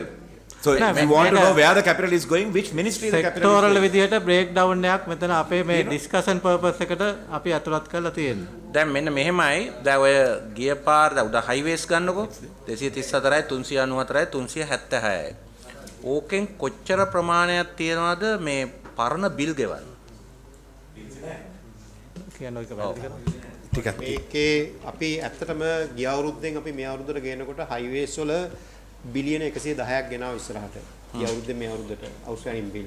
දැන් හැබැයි අපි අද වෙනකොට ලංකාවේ කිසිම තැනක කිසිම බිලක් තියෙන්න බෑ more than 60 days. අපි අඩු කරලා. ඔව් නෑ මම මේක අහන්නේ මේකයි. දැන් කඩවත මීරිගම එක්ස්ප්‍රස් වේ එක භාගයට හදලා තියෙනවා. දැන් ගියා නම් ඔබතුමාලා බලන්න මුළු මීරිගම පැත්තම එකම ජලාශයක්. හරි? මොකද මේක partially constructed. මම අහුවා කොන්ට්‍රැක්ටර් ඇයි මේක මිටිගේට් කරන්නේ නැත්තේ? මිනිසුන්ගේ ගොයන් ඔක්කොම විවරයි. එතකොට කිව්වා මේ බිල් ගෙවලා නැහැ කියලා. මේ RD එකේ. ඒකේ ප්‍රශ්න. නෑ මම කියන්නේ මෙතන ලොකු කොම්පොනන්ට් එකක් මේ රෝඩ් ඩෙවලොප්මන්ට් වල භාගයට අතෑරලා ගිය ප්‍රොජෙක්ට් නිසා ලොකු සෝෂියල් කොස්ට් එකක් හැමතැනම තියෙනවා.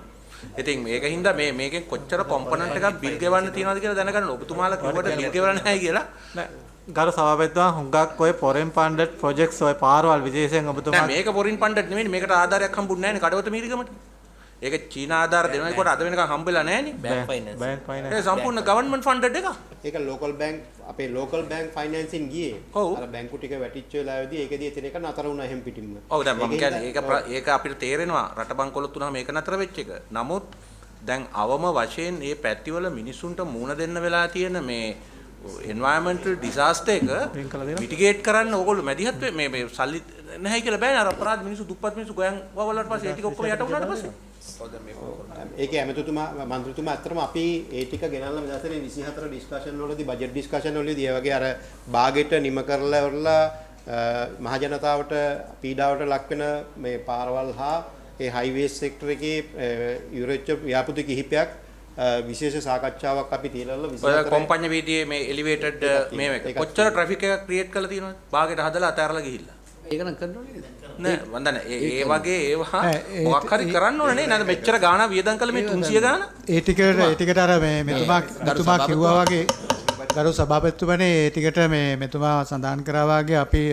ඒගොල්ලෝ වෙනම සාකච්ඡාවකට ගෙන්නලා ඒ ප්‍රයොරිටිස් අයිඩෙන්ටිෆයි කරලා මම හිතන්නේ ඒ ඇලොකේෂන් 24ට දාලා තියෙනවා සභාපතිතුමා මේ ඇත්තටම මේ කිව්වාගේ ආඩීගේ ගොඩක් ගෙවන්න තිබ්බා ගොඩක් ගෙවලා තියෙනවා අර ෆොරින් ෆන්ඩින් වල ප්‍රශ්නයක් තිබ්බා හැබැයි ගිය පාර පාර්ලිමේන්තුවේ තායේ ආඩී ගෙනල්ලා මේ චම්පික මැතිතුමා මත කරු ප්‍රශ්නේ හරි කැඩිච්ච ඒවා දන්න ඕනේ ඒවා ප්‍රමුඛතාවය දෙන්න ඕනේ ඒවා ගත්තා මම හිතන්නේ ඉතින් ආර්ථික තත්ත්වය අනුව තමයි ඉතින් මේ වෙන්නේ ඉතින් බලමුනේ මම හිතන්නේ ගොඩක් ගෙවලා තියෙන්නේ ආඩී කියන මම දැන් ඇහුවා වීරකෝන්ගෙන්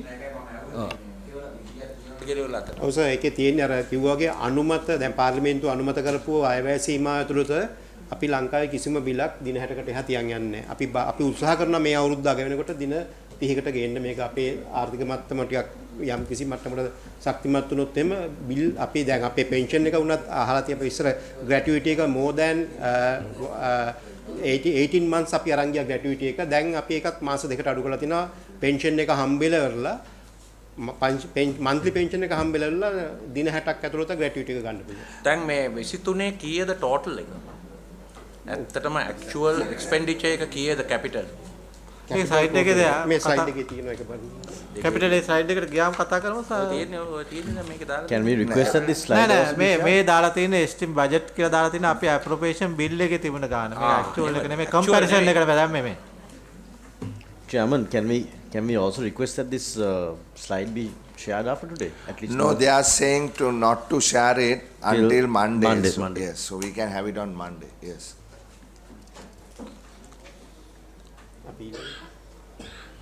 අර මන්ත්‍රීතුමාගේ උත්තරේ ප්‍රශ්නෙට තව උත්තරයක් මට දෙන්න සපත්තුනේ දැන් අර පාරවල් වල සමහර ඒවා බයිලැටරල් ඩෝනර්ස්ලා කරපුවා නැවතිලා තියෙනවා. එතකොට සමහර ඒවා බැංකින් ෆයිනෑන්සින් වලින් කරපු ඒවා. එතකොට ඒවල තමයි අර බිල් ගෙවලා නැතුව සල්ලි ඩිස්පර්ස් වෙන්නේ නැති ඉඳ එතන විශාල ප්‍රමාණයක් කොන්ත්‍රාත් කරුවන්ට යම් ගෙවීම් ප්‍රමාණයක් තියෙනවා. ඊට අමතරව ලෑන්ඩ් ඇක්විසිෂන් කරපු ඒවලත් යම් කිසි ප්‍රමාණයක් ගෙවීම තියෙනවා. ඒ ෆන්ඩ්ස් පරක්කු වීම හින්දා තමයි ඒ වගේ ප්‍රශ්නයක් පාරවල් ඇතිලා තියෙන්නේ. නමුත් පහුගිය කාලේ අමාත්‍යමල්ල තීරණ අරගෙන ඒ සමහර ෆොරින් ෆන්ඩඩ් වලින් කරන ඒවා වුණත් යම් කිසි ප්‍රමාණයක බිල්පත් දේශීය අරමුදල් වලින් ගෙවීම සඳහා අපි කටයුතු කරගෙන යනවා දැන්ට. ගරු සභාපතිතුමාට විනාඩියක් දෙන්න මම අර දැන් මේ ප්‍රාග්ධන වියදම් වල බිලියන 578න් 2024ට කරන ව්‍යාපෘති වලට කොච්චර මුදලක් වෙන්ගෙනවද ගියා 2023 කරපු ඒවා ගෙවීම් වලට කොච්චරක් වෙන්ගෙනවද ඒ දෙක වෙනස කොච්චරද මේ ඒක කියන්නේ කැපිටල් ප්‍රොජෙක්ට්ස් කන්ටිනියු වෙන්නේ නැත්නම් නෑ අලුත් ව්‍යාපෘතිත් ඇතිනේ ඔය 578 මේ පාර එකක්වත් නැද්ද මේ අවුරුද්දේ නෑ සර් අලුත් මේ පාර අයවැය සකස් කිරීමේදී පදනම කරගත්තේ අලුත් ප්‍රොජෙක්ට්ස් එකක්වත් නෑ දැනට කන්ටිනියු වෙන ප්‍රොජෙක්ට්ස් විතරයි කියන පදනම යටතේ ඒ බිලියන 578ම 2023 කරපුවාට විතරයි ආරම්භ කළා 23 නේ ඊටත් ඉස්සෙල්ලා පටන් ගත්ත ආරම්භ වෙලා යන ව්‍යාපෘති සඳහා විතරයි එතකොට මේ අපිට මෙව්ව විමද්ද ගතත් නෑ පහුගිය අවුරුදු 3 යට තියෙන විමත් දෙක අර 300 තියෙනවද? මේ මම ප්‍රශ්නයක් අහන්නම්. දැන් අපි ගත්තොත් මේ ට්‍රාන්ස්පෝර්ට් ඇන්ඩ් හයිවේස් වලටනේ වැඩිපුරම කොස්ට් එකක් තියෙන්නේ. බිලියන 376ක් කැපිටල්. දැන් පොඩි මතයක් තියෙනවා මේ ප්‍රොජෙක්ට් ලෝන් අරගෙන තියෙනවා ගොඩක්. හරි ඒතකොට ප්‍රොජෙක්ට් ලෝන් අරගෙන ප්‍රොජෙක්ට් ඇසට් නැහැ. මම අහගෙනයි එක දේශපාලනඥයෙක් මේ ළඟදි කියනවා 175ක් ට්‍රිලියන් 8ක් අරන් තියෙනවා ප්‍රොජෙක්ට් ලෝන්. හැබැයි ට්‍රිලියන 2ක විතරයි ඇසට් තියෙන්නේ. ට්‍රිලියන 6ක් හොරකම් කළා කියලා. දැන් මම දන්නවා ඒක සත්‍ය නෙමෙයි කියලා. හැබැයි දැන් ඒක වෙන්නේ ඇයි ඒක දැන් ඇසට් එක තියෙනවා RDA එකේ හරි කොහේ හරි ලයබිලිටි එක තියෙනවා ට්‍රෙෂරි. ඒතකොට ඕන කෙනෙක්ට කියන්න පුළුවන් ට්‍රිලියන 8ක ලයබිලිටි තියෙනවා ට්‍රිලියන 2ක විතරයි ඇසට් තියෙන්නේ. ඒතකොට ඊටු ට්‍රිලියන 6 කවුරු හරි සාක්කුවේ දාගෙන කියලා. ඒතකොට එහෙම කිව්වහම ජනතාව කුලප්පු වෙනවා බලන්න මේක මහ විශාල මෙතන හොරකමක් වෙලා තියෙනවා කියලා. Honorable Chair, that is why COPA, which is the body for public accounting, had asked by end of this year all the agencies to give their absolute asset as it is and liabilities as it is, so that we will know these kind of media gossips and these sensational issues are not. Yeah, so therefore, but have not been done. So therefore, before 31st, they had to give us. No, so COPA can do that, but I think as this committee, we need to be able to get a date from you when these assets can be, or whether the assets can be transferred to the treasury books. Now, දැන් උදාහරණයක් කරේට ඕගොල්ලෝ ඇවිල්ලා equity infusion එකක් කරා ශ්‍රී Lankan airlines එකට dollar රුපියල් බිලියන 110ක් අපි ඒක අප්‍රූව් කරා. හරිනේ? හැබැයි ඒ equity infusion එක කරාට ඒකට asset එකක් හැදෙන්නේ නැහැ. මොකද ඒක වියදම. හරි? දැන් එහෙම දැන් මේ ප්‍රශ්නේ පැන නගින්නේ මේ පොත් දෙක මේ දෙක තියෙන නිසා. ඒක ඇත්ත වශයෙන්ම එක පොතකට ගේන්න පුළුවන්ද? ඒක ටෙක්නිකල් වැඩක් විතරයිද? එහෙමත් නැත්නම් ලීගලි ගැටලු තියනවාද? ඔව් සර්. මේකේ අපි මම හිතන්නේ වෙනමම කමිටුවක් වෙනමම මම හිතන්නේ මේකට විගණකාධිපතිත් එක්කම මේක ප්‍රශ්න නගලා තියෙන හින්දා මේකේ තියෙන ප්‍රශ්නේ තියෙන නිසා ඇත්තටම අපි මේ කිසිම රාජ්‍ය ආයතනයකට මධ්‍යම රජයෙන් ඇරෙන්න විදේශ ණය ගන්න බෑ. ඒකින්ද ඉන්ෆ්‍රාස්ට්‍රක්චර් ඩෙවලොප්මන්ට් එක වැටෙන්නේ මධ්‍යම රජයට. මධ්‍යම රජය තමයි විදේශ ණය ගන්නෙ. විදේශ ණය අරගෙන ඉවරලා අපි තුම අවුරුදු 5ක් තිස්සේ ප්‍රොජෙක්ට් එකක් ඩෙවලොප් කරලා ඉවරලා ප්‍රොජෙක්ට් එක ඊට පස්සේ අපි උදාහරණයක් ගමු අපි සදර්න් හයිවේ එක ඩෙවලොප් කරලා ඉවරලා ඊට පස්සේ මේ ඇසට් ට්‍රාන්ස්ෆර් එක හයිවේස් මිනිස්ට්‍රිය කරනවා මේක මේන්ටෙනන්ස් වලට මේ ඔපරේෂන් ඇන්ඩ් මේන්ටෙනන්ස් වලට RD එකට. ඒක ලිඛිතව ඇසට් ට්‍රාන්ස්ෆර් එකක් කරන්නේ. එතකොට ඒ ඇසෙට් එක අයිති පොත් ටික පවත්වාගෙන යන්නේ RD එක. හැබැයි අපි අර ණය ගෙවීම දිගටම අපේ මධ්‍යම රජයේ ගිණුම් වල අරන් යනවා. හැබැයි ප්‍රශ්නයක් තියෙනවා ඇත්තටම විගණකාධිපතිතුමා නගපු එකේ end users ලා හැටියට financial reporting වල මේ පැත්තේ liability එකක් පෙන්වනවා. හැබැයි පැහැදිලි පෙන්න assets නැහැ. assets තියෙන අර කිව්වා වගේ 2.6 මිලියන් විතර assets තිබුණේ. ඉතින් ඒකෙන් දැවලා දැන් අපි එදා එකඟතාවයකට ආවා. මම හිතන්නේ ඒක මේ අවුරුද්ද අග වෙනකොට අපි steps දෙකකට කරනවා. ඉස්සල්ලාම 22 අවුරුද්දේ අපි පදනමක් දාගන්නවා. 22 අපි final accounts දීලා තිබුණා වුණත් අපි 22 අවුරුද්ද කිසියම් පදනමක් දාගන්නවා මේක නිවැරදි කරගන්න 22 විගණකාධිපති ඇග්‍රී වෙච්ච විදිහටම අපි ඒක ප්‍රසන්ටේෂන් එක වෙනස් කරලා හදනවා 23 ඉඳලා අපි ඩික්ලරේෂන් එකක් දෙනවා මේ මෙන්න මෙච්චර ඇසෙට්ස් මේ මධ්‍යම රජයේ ඩෙවලොප් කරලා ඉවරලා ඒවා තියෙනවා මෙන්න මේ ආයතනවල මෙන්න මේ විදිහට ගත්ත මේජර් ප්‍රොජෙක්ට්ස් ඒ කියන්නේ මහවැලිය හදපු කාලේ ඉඳලම ටිකයි ඒ වගේ පොත්වල ඒවල යන්න ඕනේ. එච්චර දුරට යන්න බැරි හින්දා අපි දැනට තියෙන පහුගිය අවුරුදු 15ක 20ක තොරතුරු ටික මේ දවස්වල රැස් කරගෙන ඉරලා ඒ ඩික්ලරේෂන් එක අපි කරන්න ඇග්‍රී වෙලා තිනවා විගණකාධිපතිත් එක්ක මම හිතන්නේ ලොකු ප්‍රෝග්‍රස් එකක් අපි එදා ගෙනල්ලා පෙන්නුවා most probably we will be able to address this from 2024. ඒකට අදාළව මට ප්‍රශ්න දෙකක් තියෙනවා. ඒතර මේක පොලිය මේකට අදාළ වෙන්නේ නැහනේ නේ? පොලිය අදාළ වෙන්නේ නැහනේ? නෑ ඔව් දැන් ওই ණය අර 8 ට්‍රිලියන් කියලා කියන එක ඇතුලේ ඇත්තටම තියෙන්නේ සර් එදාට තියෙන outstanding debt repayment balance එක පොලියත් එක්කද? පොලියත් එක්ක. හරි. එතකොට දැන් මෙතන මේකේ කම්පෝනන්ට් දෙකක් තියෙනවානේ. එකක් තමයි depreciation එක. අපි foreign loan එකක් ගත්තොත් may I with all respect to you, I think we are getting into more technical thing. While we need to go, don't dismiss me saying that you are interested in technical. We are all interested in. I think the primary objective is to finish this slide and get an overall organic understanding of our budget 2024 among all our members. Now, I may have some interest to go down deep and then break into education ministry. May I suggest that all those technical issues will park at this time and we'll go overall generic understanding that may give us some solution to the technical problem that we are raising now. Okay, I respect your sort of suggestion, but let me finish this question. Okay, sure. We go there, right? Sure. Okay. Because this is important because of the capital expenditure, and there is he always, or most of us, are answerable to the public. We are elected representatives. So when people ask us, you all allocate so much of money, what is happening to the money? Because there are no assets, right? So my question is, in that book that you have in your liability, you borrow $1 million and you build a road with $1 million, but you pay that in 20 years time. By that time, the $1 million in rupees would have become something else because of depreciation and also because we had to pay interest. So there is no way in which after 10 years the asset has appreciated and the liability has also appreciated. So therefore, I think it is absolutely essential, even before you break it down by different asset, to break it down by component. This is how much of interest, this is how much of depreciation. That is the things what we have already, basically we address that matter. Yeah. අපි ඉස්සල්ලාම කෙරුවේ අර 8 billion කියලා කියන එක මේකේ තියෙනවා නෑ අපි ඒක දැන් සාකච්ඡා කරන්න ඕනේ එතුමා කිව්වා වාගේ අපි ඉදිරියට යමු.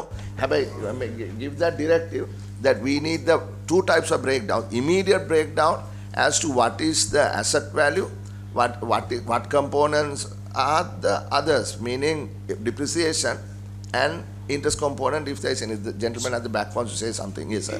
Yes sir. සර් මම මේක පොඩ්ඩක් මේ පැහැදිලි කිරීමක් කරන්න මේක අපි මේ කමිටුවේ ඉන්නවා.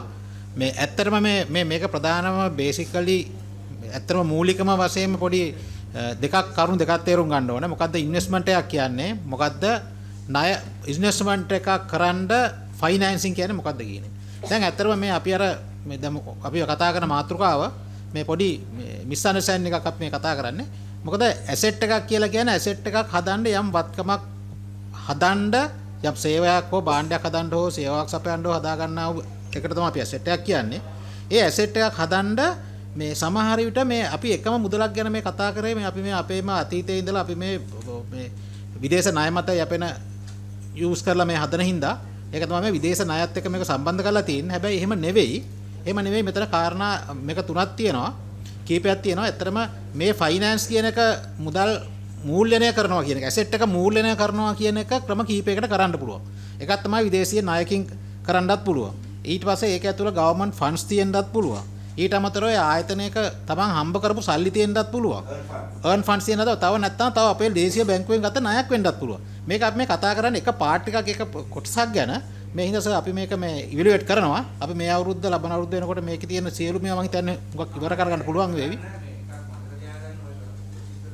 නිසා ට්‍රිලියන් 8ක මේ ණය තියෙනවා 2කයි ඇසට් තියෙන කියප එක නිසා සෑහෙන ප්‍රශ්නයක් රටේ මේ සමාජ මතයක් මේ ඇති වෙලා තියෙනවා මේ විශාල ට්‍රිලියන් 6ක වංචාවක් මේ රටේ වුණා කියලා. ඕගොල්ලන්ගේ ඇකවුන්ටන්සි ප්‍රින්සිපල්ස් වල තියෙන මේ ගැටලුව නිසා. මෙතන එකපාරක් වාර්තා වුණා මේ කොහෙද මේ හම්බන්තොට ඒකේ කියන්නේ නිලධාරීකලේ නෑ නේ ප්‍රකාශ මේකනාගේ පුද්ගලිකව කේව ගන්න එපා.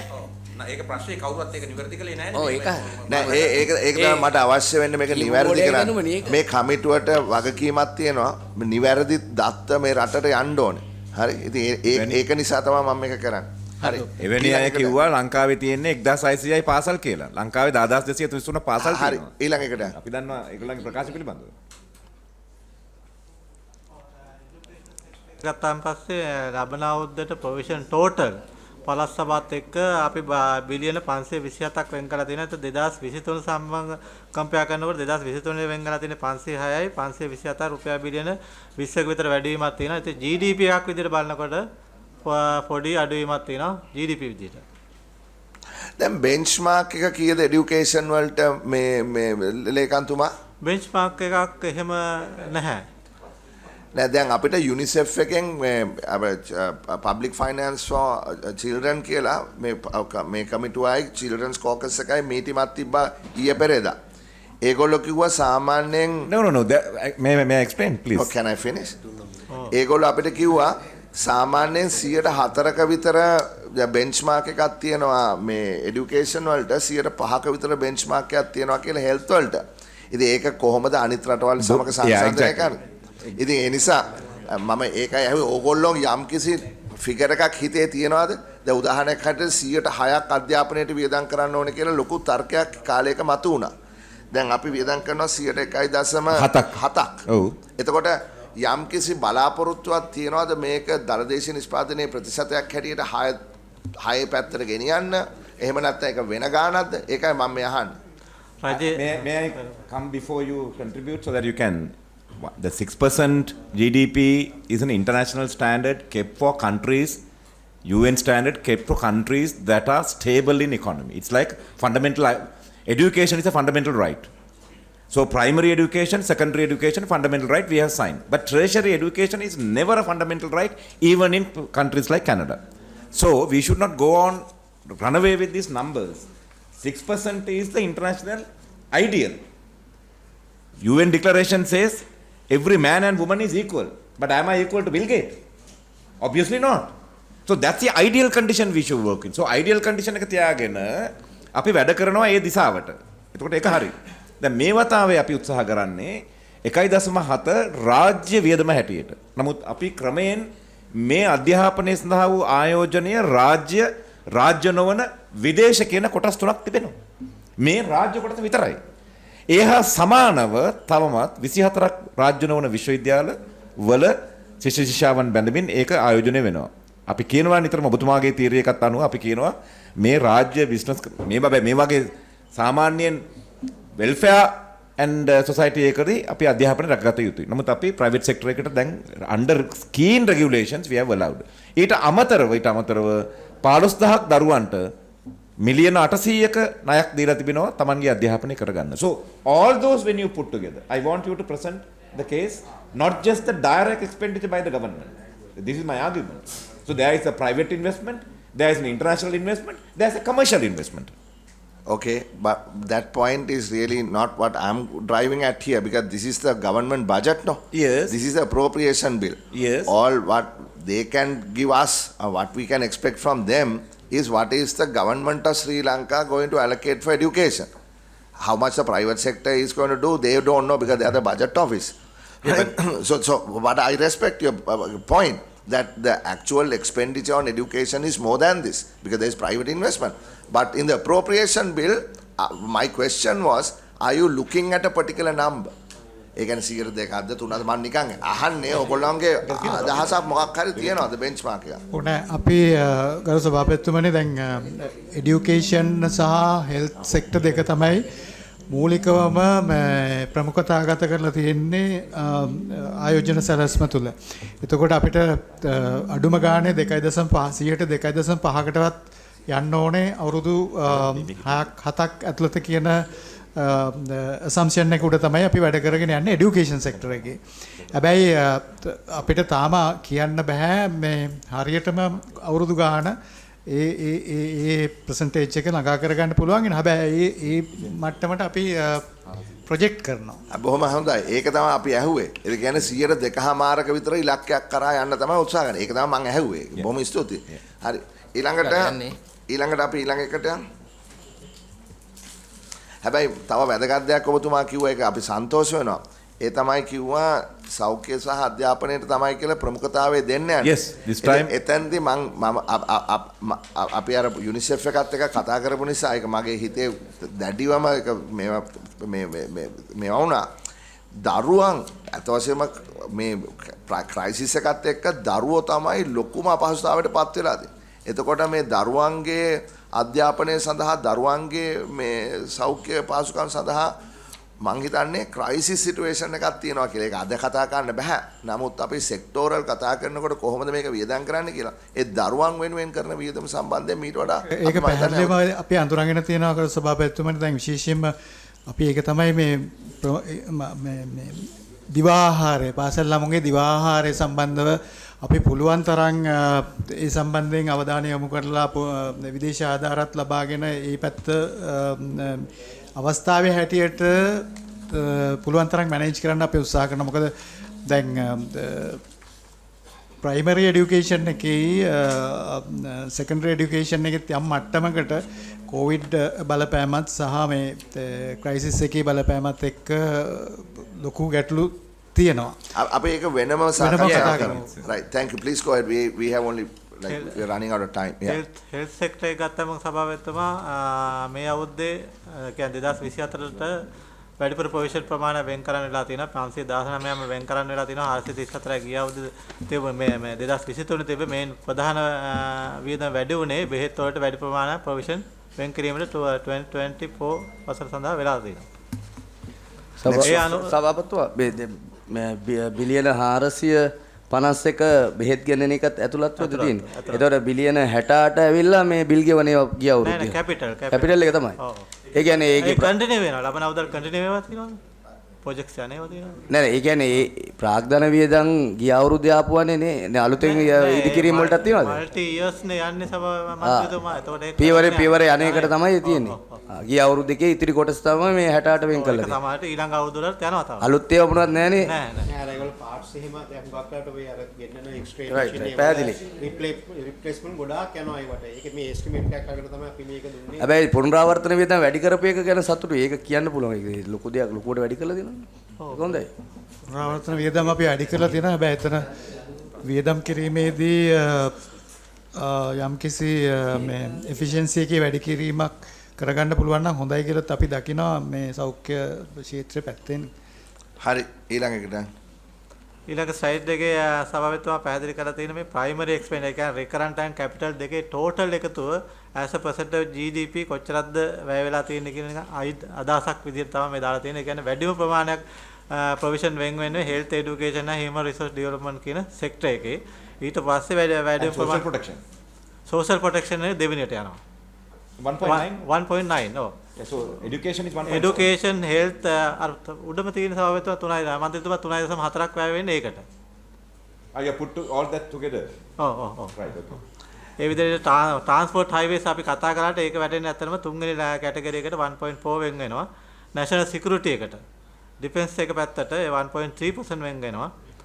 අපේ public service delivery වලට 1.1 වෙනවා. agriculture fisheries sector එකට 0.7 public security වලට law and order එකට 0.7 විදිහට තමයි ප්‍රොවිෂන් වෙන් කරලා තියෙන්නේ. මේ sectors ටික කඩාගත්තේ මේක අපේ මේ purpose discussion purpose වලට විතරයි. එතකොට මේක මේ විදිහට මේ සෙන්ට්‍රල් බැංක් එකේ ඉදිරිපත් කරනවද? නෑනේ.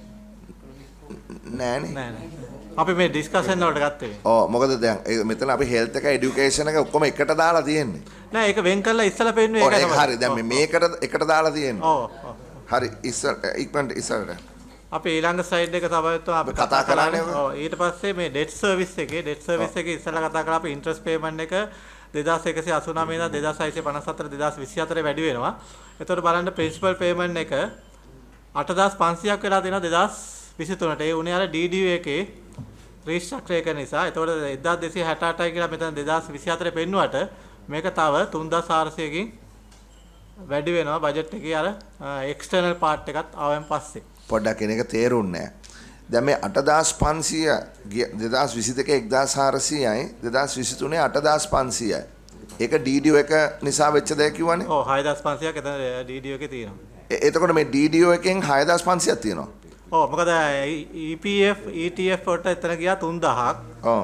සෙන්ට්‍රල් බැංක් එකේ ට්‍රෙෂරි බිල්ස් බොන්ඩ් කන්වර්ෂන් එකට 3000ක් ගියා. ඔව්.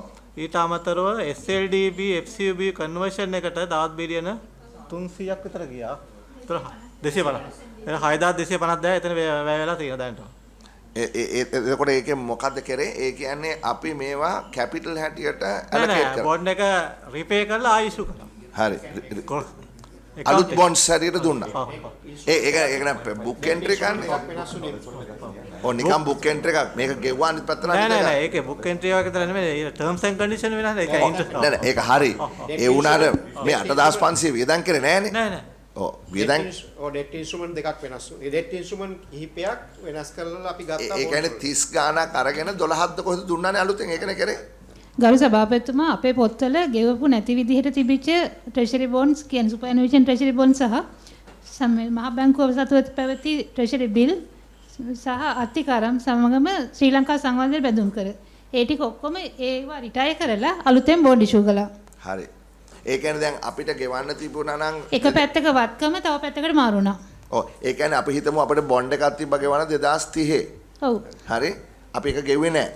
ඒ වෙනුවට අපි ඒක සෙටල් රිටයර් කරා 2023 සැප්තැම්බර් වල. ගෙව්වා. ඒක රිටයර් කරලා අලුත් එකක් අලුත් එකක් ඉෂුව කළා. අන්න new conditions. හරි. ඒක තමයි අර මේ ස්පයික් එකක් තියෙන්නේ. හරි. ඊළඟට ඊළඟට සභාපතිතුමා ඊළඟ ස්ලයිඩ් එකද? ඔය මේකෙන් අපි ගොඩක් කාරණා කලින් කතා කරලා අපි යම්කිසි මේ ඉන්ෆර්මේෂන් ඉල්ලුවා. උදාහරණයක් හැටියට මේ එක්ස්ටර්නල් එකට කොච්චර වියදම් වෙනවද කියලා. ඒ ටික නෝට් කරගත්තානේ ලේකම්තුමේ. ඔව්. ඊළඟ ස්ලයිඩ් එකේ තියෙන සභාපතිතුමා මේ අපි කියවන 3900ක බරවින් ලිමිට් එකක් දාලා තියෙනවා. ඒක කොහොමද ෆයිනෑන්ස් වෙන්නේ කියන එක තමයි මෙතනින් පැහැදිලි කරලා තියෙන්නේ. මේක ෆොරින් ෆයිනෑන්සින් විදිහට 1150ක් රුපී ටර්ම්ස් වලින් බලාපොරොත්තු වෙනවා. බැලන්ස් එක ඩොමෙස්ටික් ෆයිනෑන්සින් තමයි බලාපොරොත්තු වෙන්නේ. Yeah, that's understood. right foreign funding නෑ. ෆොරින් තමයි 1150 දාලා තියෙන්නේ. ඒ ෆොරින් ෆයිනෑන්සින් කොටස. පස්සේ අපිට කතා කරන්න පුළුවන් ඒ ටර්ම්ස් මොනවද, බරෝයින් ඒජන්සීස් මොනවද අරන්නේ කියලා. ඒවා තාම අපි තීරණය කරගෙන නැහැ නේ. මේක අපි ඇලොකේට් කරලා තියෙන්නේ ගන්න කියලා. නෑ ඒක ඇතුලේ දැන් ඉස්සර සයිඩ් එකට එනවා. ඒක මන්ත්‍රීතුමා ඒකේ තියෙනවා. ඒ කියන්නේ ADB වලින් කොච්චරක් අපි බලාපොරොත්තු වෙනවද? roughly you have a idea එකක් දීලා තියෙනවා. umbrella idea. Yeah. ඊළඟ එක සභාවෙත්තුමා ඊයේ රාඝවන් මන්ත්‍රීතුමා එදා පබ්ලික් ෆයිනෑන්ස් කමිටි ඉල්ලපු ඉන්ඩිකේටර්ස් තමයි මේ තියෙන්නේ. ඒතකොට ලබන අවුරුද්දේ අපි නෙගටිව් තමයි මේ අවුරුද්දේ තිබ්බේ බලද්දී පොසිටිව් 1.8 growth එකක් බලාපොරොත්තු වෙනවා.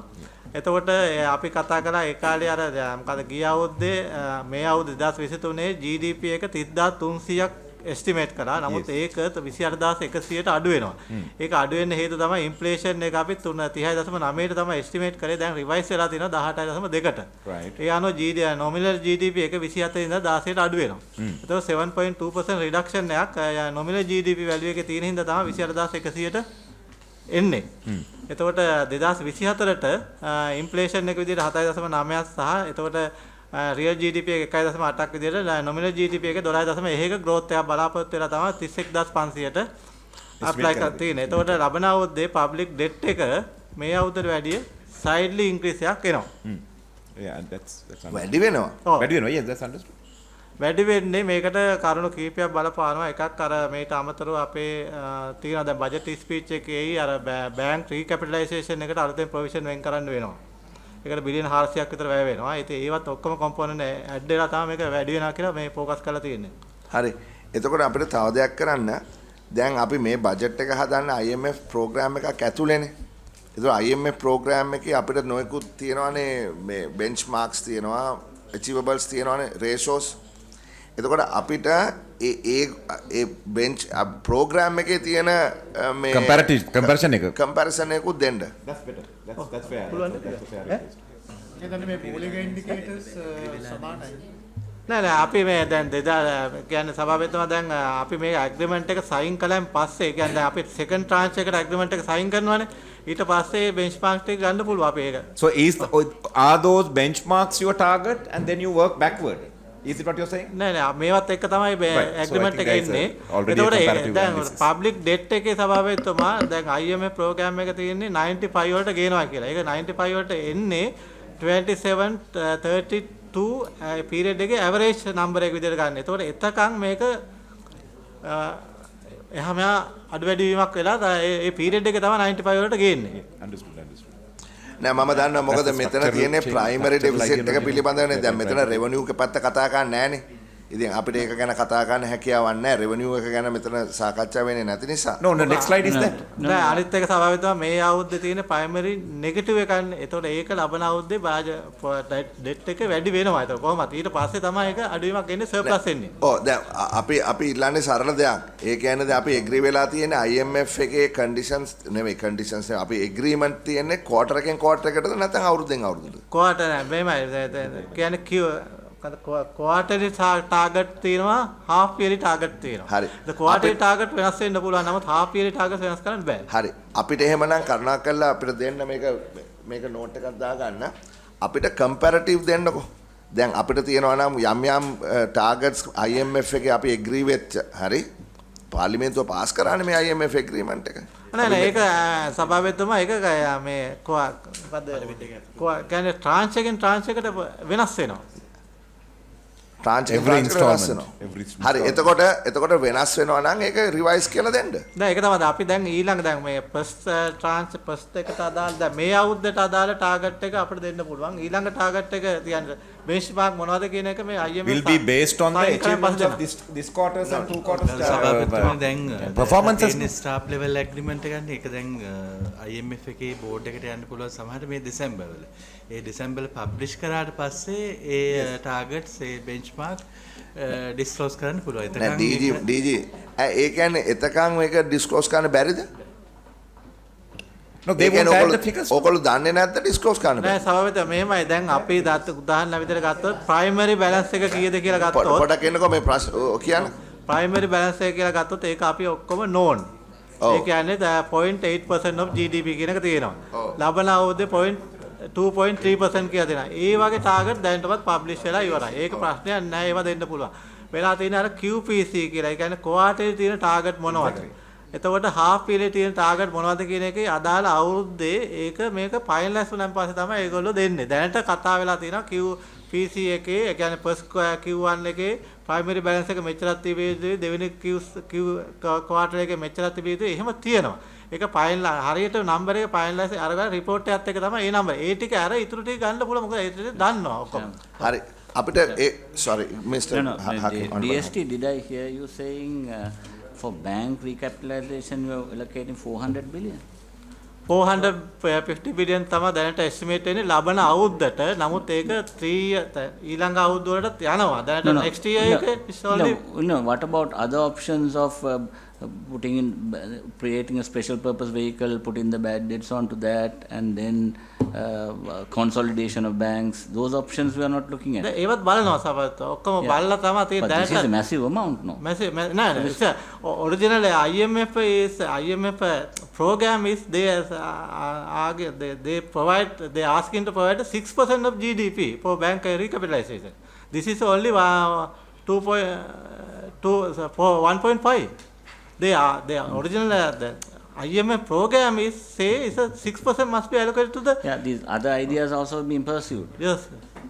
See, I think what we need also is what happened to the asset quality review. Where is the asset quality review report? We asked for it. Yes, DST. Asset quality review is now with the central bank. I think they are in the final stage of issuing it. And in the meantime, the central bank is currently working on the banking recapitalization strategy. So until that strategy is finalized, we never know how much we have to allocate and what will be the strategy. So it will take some time, but we have taken some value according to our understanding and put into the budget on the indicative basis. Okay, I have to finish. That was, So sorry. No, Yes. we know the sensitiveness related to the asset quality review. We confidentially asked for that this thing for us to be informed of what's happening. But No, so what they're saying is because what they're saying is with the central bank, with their banking regulation perhaps coming under that, no? Exactly, yes. Department of Banking and Non-Banking. So we will discuss it with the central bank. Mr. DST, please go ahead. We have සභාවතුමා appropriation bill එකට අදාළ site එක උතරින් අවසන් ඊට පස්සේ එනවා revenue එකට අදාළ එක ඒකත් අවශ්‍යද නෑ අවශ්‍ය නෑ නෑ මොකද නෑ ඕක දාන්න අවශ්‍ය නෑනේ ඔය ස්ලයිඩ් එක අවශ්‍ය නෑනේ මොකද let me ask conceptual issue will you what we have been collecting but not transferring. That's where it shows, no? The slide shows, if you go back, slide 16, I think your number, VAT was originally estimated 908, actual end of September is 506, so we can think... make a comment, make a question. 228, so VAT is a fund as much as I understand, I don't have a doctorate in economics, but I understand VAT is a thing that is collected already from the consumer. So why is this amount is 228 billion rupees is stuck with the traders? No, they're not collected. Not collected. Traders No,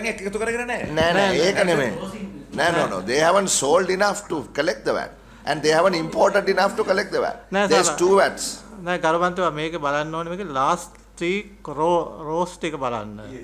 ඒකේ තියෙනවා estimate එක total 3415 කියලා අපි estimate කරලා තියෙනවා based on 30300 GDP value එකට තමයි 11.3% GDP එකක් expect කරලා තමයි ඒ අනුව තමයි මේක මේ revenue income tax VAT external trade ඒ විදිහට බෙදලා තියෙන්නේ. Okay. දැන් ඒ 30300 කියන එක දැන් GDP value එක අඩු වෙලා තියෙනවා 28100ට. ඒ අනුව 7.2% මේ 908% වලින් අඩු වෙන්න ඕනේ. Okay. එතකොට ඒක අඩු වෙන පස්සේ ඒකෙන් තමයි අපි බලන්න ඕනේ කොච්චරද ඔය අපේ estimated shortfall එක කියන එක. ඒ shortfall එක ඇතුලේ තියෙනවා sales drop එකක් තියෙනවා. මොකද cigarette and liquor wettable. ඊට අමතරව මොනවාද imports drop එකක් තිබුණා.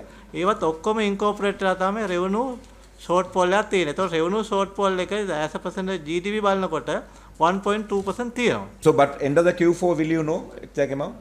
End of Q4 එකේ අගේ තමයි මන්ත්‍රීතුමා දාලා දෙන්නේ 680ක් විදියට. Okay. අත වශයෙන්ම මේක අපේ report එකේ ගිය පාර report එකේ අපි පැහැදිලි කරලා තියෙනවා. මෙහෙම දෙයක් වෙන්න පුළුවන් කියලා. මොකද මේක 126.96ක් තමයි 27% තමයි GDP එක nominal GDP growth forecast එක තිබ්බේ ගිය අවුරුද්දේ මේ විදියට appropriation bill එක ඉදිරිපත් කරනකොට. ඉතින් ඒකත් එක්ක තමයි මේ forecast දුන්නේ. So I mean in our report that we are preparing for this one we will do that analysis committee report. හරි අවසාන slide එක අපිට යන්න පුළුවන් budget outturn එකට 24 අන්න ඒකට යන්න. සභාවතුමා budget outturn එක විදිහට ගත්තන් පස්සේ අපේ IMF program එක අර last line එක තියෙන්නේ primary balance විදිහට 250 billion අපි මේ අවුරුද්ද ලබන අවුරුද්දට IMF එක අනුව maintain කරන්න. ඒ කියන්නේ revenue එකෙන් interest හරි debts principal එක හරි ඒක ඒ දෙකෙන් කෝක හරි රජයේ ආදායම වියදම් කරන්න ඕනේ. එතකොට රජයේ ආදායම සම්පූර්ණයෙන් වැය කරනවා. මොකද රජයේ තියෙන සම්පූර්ණ recurrence capital සම්පූර්ණ රජයේ ආදායම වේදම් කරන්න ඕනේ. ඊට අමතරව තව බිලියන 250ක් රජයේ ආදායමෙන් ඩෙට් සර්විස් වලට වෙන් කරන්න ඕනේ. දැන් මේක කම්පෙයාර් කළොත් එහෙම මේ අවුරුද්දේ සම්පූර්ණ රජයේ ආදායම ඒ කියන්නේ රජයේ ඩෙට් සර්විස් වලට මුළු ඩෙට් සර්විස් එකම ණය අරගෙන කරන්න පුළුවන්. ඊට අමතරව රජයේ අනිත්කුත් වේදම් වලටත් බිලියන 209ක් ණය ගන්න පුළුවන්. ලබන අවුරුද්දේ රජයේ අනිකුත් වේදම් වල ණය ගන්න බෑ. ඊට අමතරව ආදායමෙන් වෙන් කරන්න ඕනේ තව 250ක්. ඒකයි මේකේ තියෙන වෙනස. ප්‍රයිමරි සර්ප්ලස් එක ලබන අවුරුද්දට යනවා කියන්නේ රජයේ ආදායමෙන් සාමාන්‍ය ඩේ ටු ඩේ වේදම් කළා ඊට අමතරව තව 250ක් ඉතුරු කරන්න ඕනේ ණය සේවාකරණය. මේ අවුරුද්දේ අපිට සාමාන්‍ය ඩේ ටු ඩේ ඇක්ටිවිටියට බිලියන 209ක් ගැනීම හැකියාවක් තිබුණා ණය. ඒක ගණනවා. ඔව් ඒක තමයි මේ නෑ වේදම් වෙනවනේ. නෑ මේක තමයි තියෙන හර්කියුලියන් ටාස්ක් එක. මෙතන මෙන්න මේක තමයි තියෙන අමාරු දේ. මොකද අපි ඉතුරු කරන්න ඕනේ. හරි ප්‍රයිමරි බැලන්ස් එකේ අපි සර්ප්ලස් එකක් ගන්න ඕනේ. දැන් අපි බැලුවොත් අපිට මෙහෙම ඇවිල්ලා මෙතන කියන්න පුළුවන්. කියලා අපි මෙච්චර බලාපොරොත්තු වෙනවා කියලා. ඇත්තටම මොකද වෙන්නේ? ඕගොල්ලොන්ගේ එස්ටිමේට්ස් එක ඇත්ත අවුට්ටර්න් එක මොකද්ද? ඒකනේ කතා කරන්න ඕනේ. අපිට මෙතන ඇවිල්ලා මේක කියන්න පුළුවන්. නමුත් මේක වෙනවා කියලා ඕගොල්ලොන්ට මොකද්ද තියෙන මේ විශ්වාසය? මේක සයිතෙන් ලබන අවුරුද්දේ අපි IMF ප්‍රෝග්‍රෑම් එකේ ඉන්නවා නම් even we agreed or not but we have to go for with හරි ඔක කතා කරනකම් මම අර ස්ලයිඩ්ස් හතරක් මම ගත්තා. ඒ ස්ලයිඩ්ස් හතර දාන්න. මොනවාද? ඒකින්ද වරලා මේක තමයි අත්‍තර කිව්වාගේ මේක තමයි අමාරුම ටාගට් එක. මම පෙන්නන්නකෝ අපි ඇත්ත කතා කරමුකෝ. දැන් කොහොමද මේතනට එන්නේ කියලා. අපි කරන ගරු මන්ත්‍රීතුමා අපි කරන හැම එකම සියලුම മന്ത്രിවරුන්ට දෙනවා. අපිට තියෙනවා මේ Google shared drive. නෑ මං කියන්නේ ඒක නෙමෙයි. ඔයාට ඇඩ්වයිස් කරන රිසර්ච් ඔෆිසර්ස්ලා යම් කිසි කාරණයක් සාකච්ඡා කරනවා නම් සියලුම මෙම්බර්ස්ලාට දෙන්න. මොකද මේ නිලධාරීන්ගේ වෙලාව කියන්නේ ආණ්ඩුවට ඉතා වැදගත්. හරි? ඒ නිසා තරහ වෙන්න මේ කාරණේ මං කිව්වේ පොදුවේ. ඉස්සෙල්ලා අපේ മന്ത്രിතුමා කිව්වහම කිව්වා මේ එළිය කතා කරන්න දෙන්නේ නැහැ මෙතන කතා කරන්න කියලා. නැත්නම් මං හිටියේ ඉවරුණාම කියන්න. මේ වැඩේ කරනවා නම් අපි එහෙම කරමු ඔක්කොගෙම සහයෝගයත් ඇතුව. දැන් අපි නැවතත් හරි දැන් එතකොට බලන්න මේකේ මේ තියෙන්නේ අපි බලාපොරොත්තු වෙන සහ ඇත්ත කතාව. IMF ටාගට් එකක් ඇතුලේ.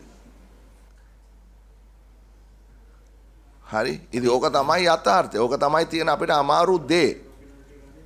හරි ඉතින් අපි කවුරුත් ඔබතුමාලත් අපිත් මේක බලන්න ඕනේ.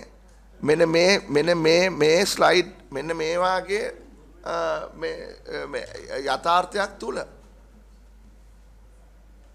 හරි ඉතින් මට නිකන් පෙන්නන්න ඕනේ මට මේක ප්‍රශ්න කරන්න අවස්ථාවක් නැහැ. හැබැයි මේක තමයි යථාර්ථය.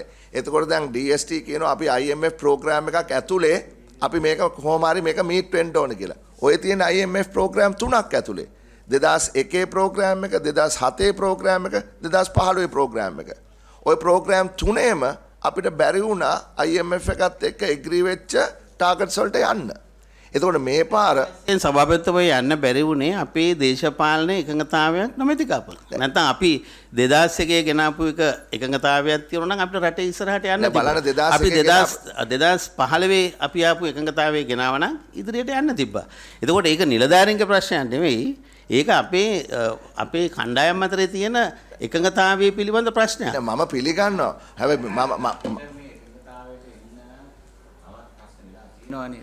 දැන් ඇවිල්ලා චීන එක්සිම් බැංකුවත් එක්ක ගිහිල්ලා ගිවිසුමක් ගහගත්තා. දැන් පැරිස් ක්ලබ් කියනවා අපි දන්නේ නැහැ මොකද මේකේ මොකද සමානතාවය කියන ප්‍රශ්නේ. දැන් ඒක ඇති කරගත්ත අපි නෙවෙයි. අකි උදාහරණයකට 142ක් චීනට ණය තියෙනවා. ඒතකොට 142ක් චීනට ණය තියෙනවා. නෑ ඒක හරි. සමහර කාරණා විදේශීය ප්‍රතිපත්ති විනිවිද පේන විදිහට කරන්න පුළුවන්. සමහර කාරණා විනිවිද පේන විදිහට කරන්න බෑ. අනිත් එක පැරිස් ක්ලබ් එකට චීනෙන් නැහැ කියන එක පැහැදිලියම ඔබතුමායි අපි පොඩි එකයි ඔක්කොම දන්නවානේ. ඒගොල්ලෝ වෙනමනේ ගනුදෙනු කරනවා කියලා තිබ්බේ. ඉතින් ඒක ගැන ආයේ මෙතන කතා කරලා වැඩක් නැති ඒවා මේවා. හරි කමන්නේ මෙහෙමයි මේ බොහෝ දෙනාගේ නොයෙකුත් මත තියෙනවා. අද අපි කරේ වැදගත් සාකච්ඡාවක්. මේක තමයි විසර්ජන පනත.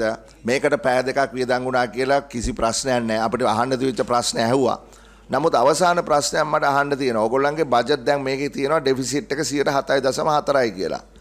දැන් නීත්‍යානුකූලව අපිට බජට් ඩෙෆිසිට් එක 100% තියාගන්න ඕනේ නේද?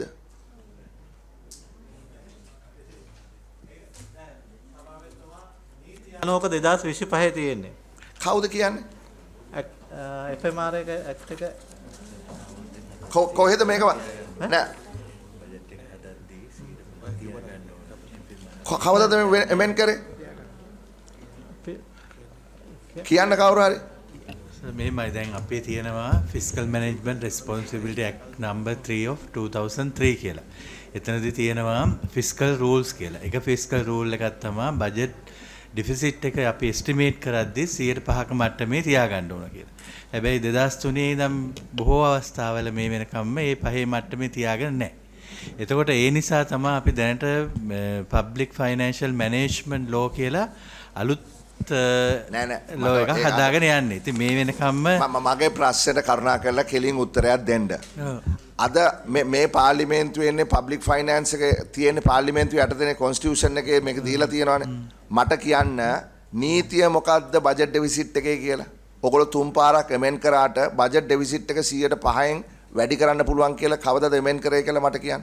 කවදාකවත් එමෙන් කරලා නැහැ 105 කියලා තමයි තියෙන්නේ. ඒක තමයි මම කියන්නේ ඒ 105 කියලා ඇක්ට් එකේ තිබුණාට අපි ඒක ඇඩ්හියර් වෙලා නැහැ කියලා. නෑ ඒක නෙමෙයිනේ මං අහන්නේ දැන් කියවන 2025 ට වෙනස් කරයි කියලා ඒක කවදාද කරේ? නෑ එහෙම ගන්නෑ. එහෙම ගන්නෑ. එතකොට දැන් මේක අපි බජට් එක පාස් කරන්නෙම අපිම පාස් කරපු නීතියක් උල්ලංඝනය වෙන විදියට. මේ පාර්ලිමේන්තුවම පාස් කරා බජට් ඩෙෆිසිට් එක 105යි කියලා කිසි දවසක ඒක වෙනස් කරේ නැහැ. හැමදාම මේක මේ කඩ කරනවා නීතිය.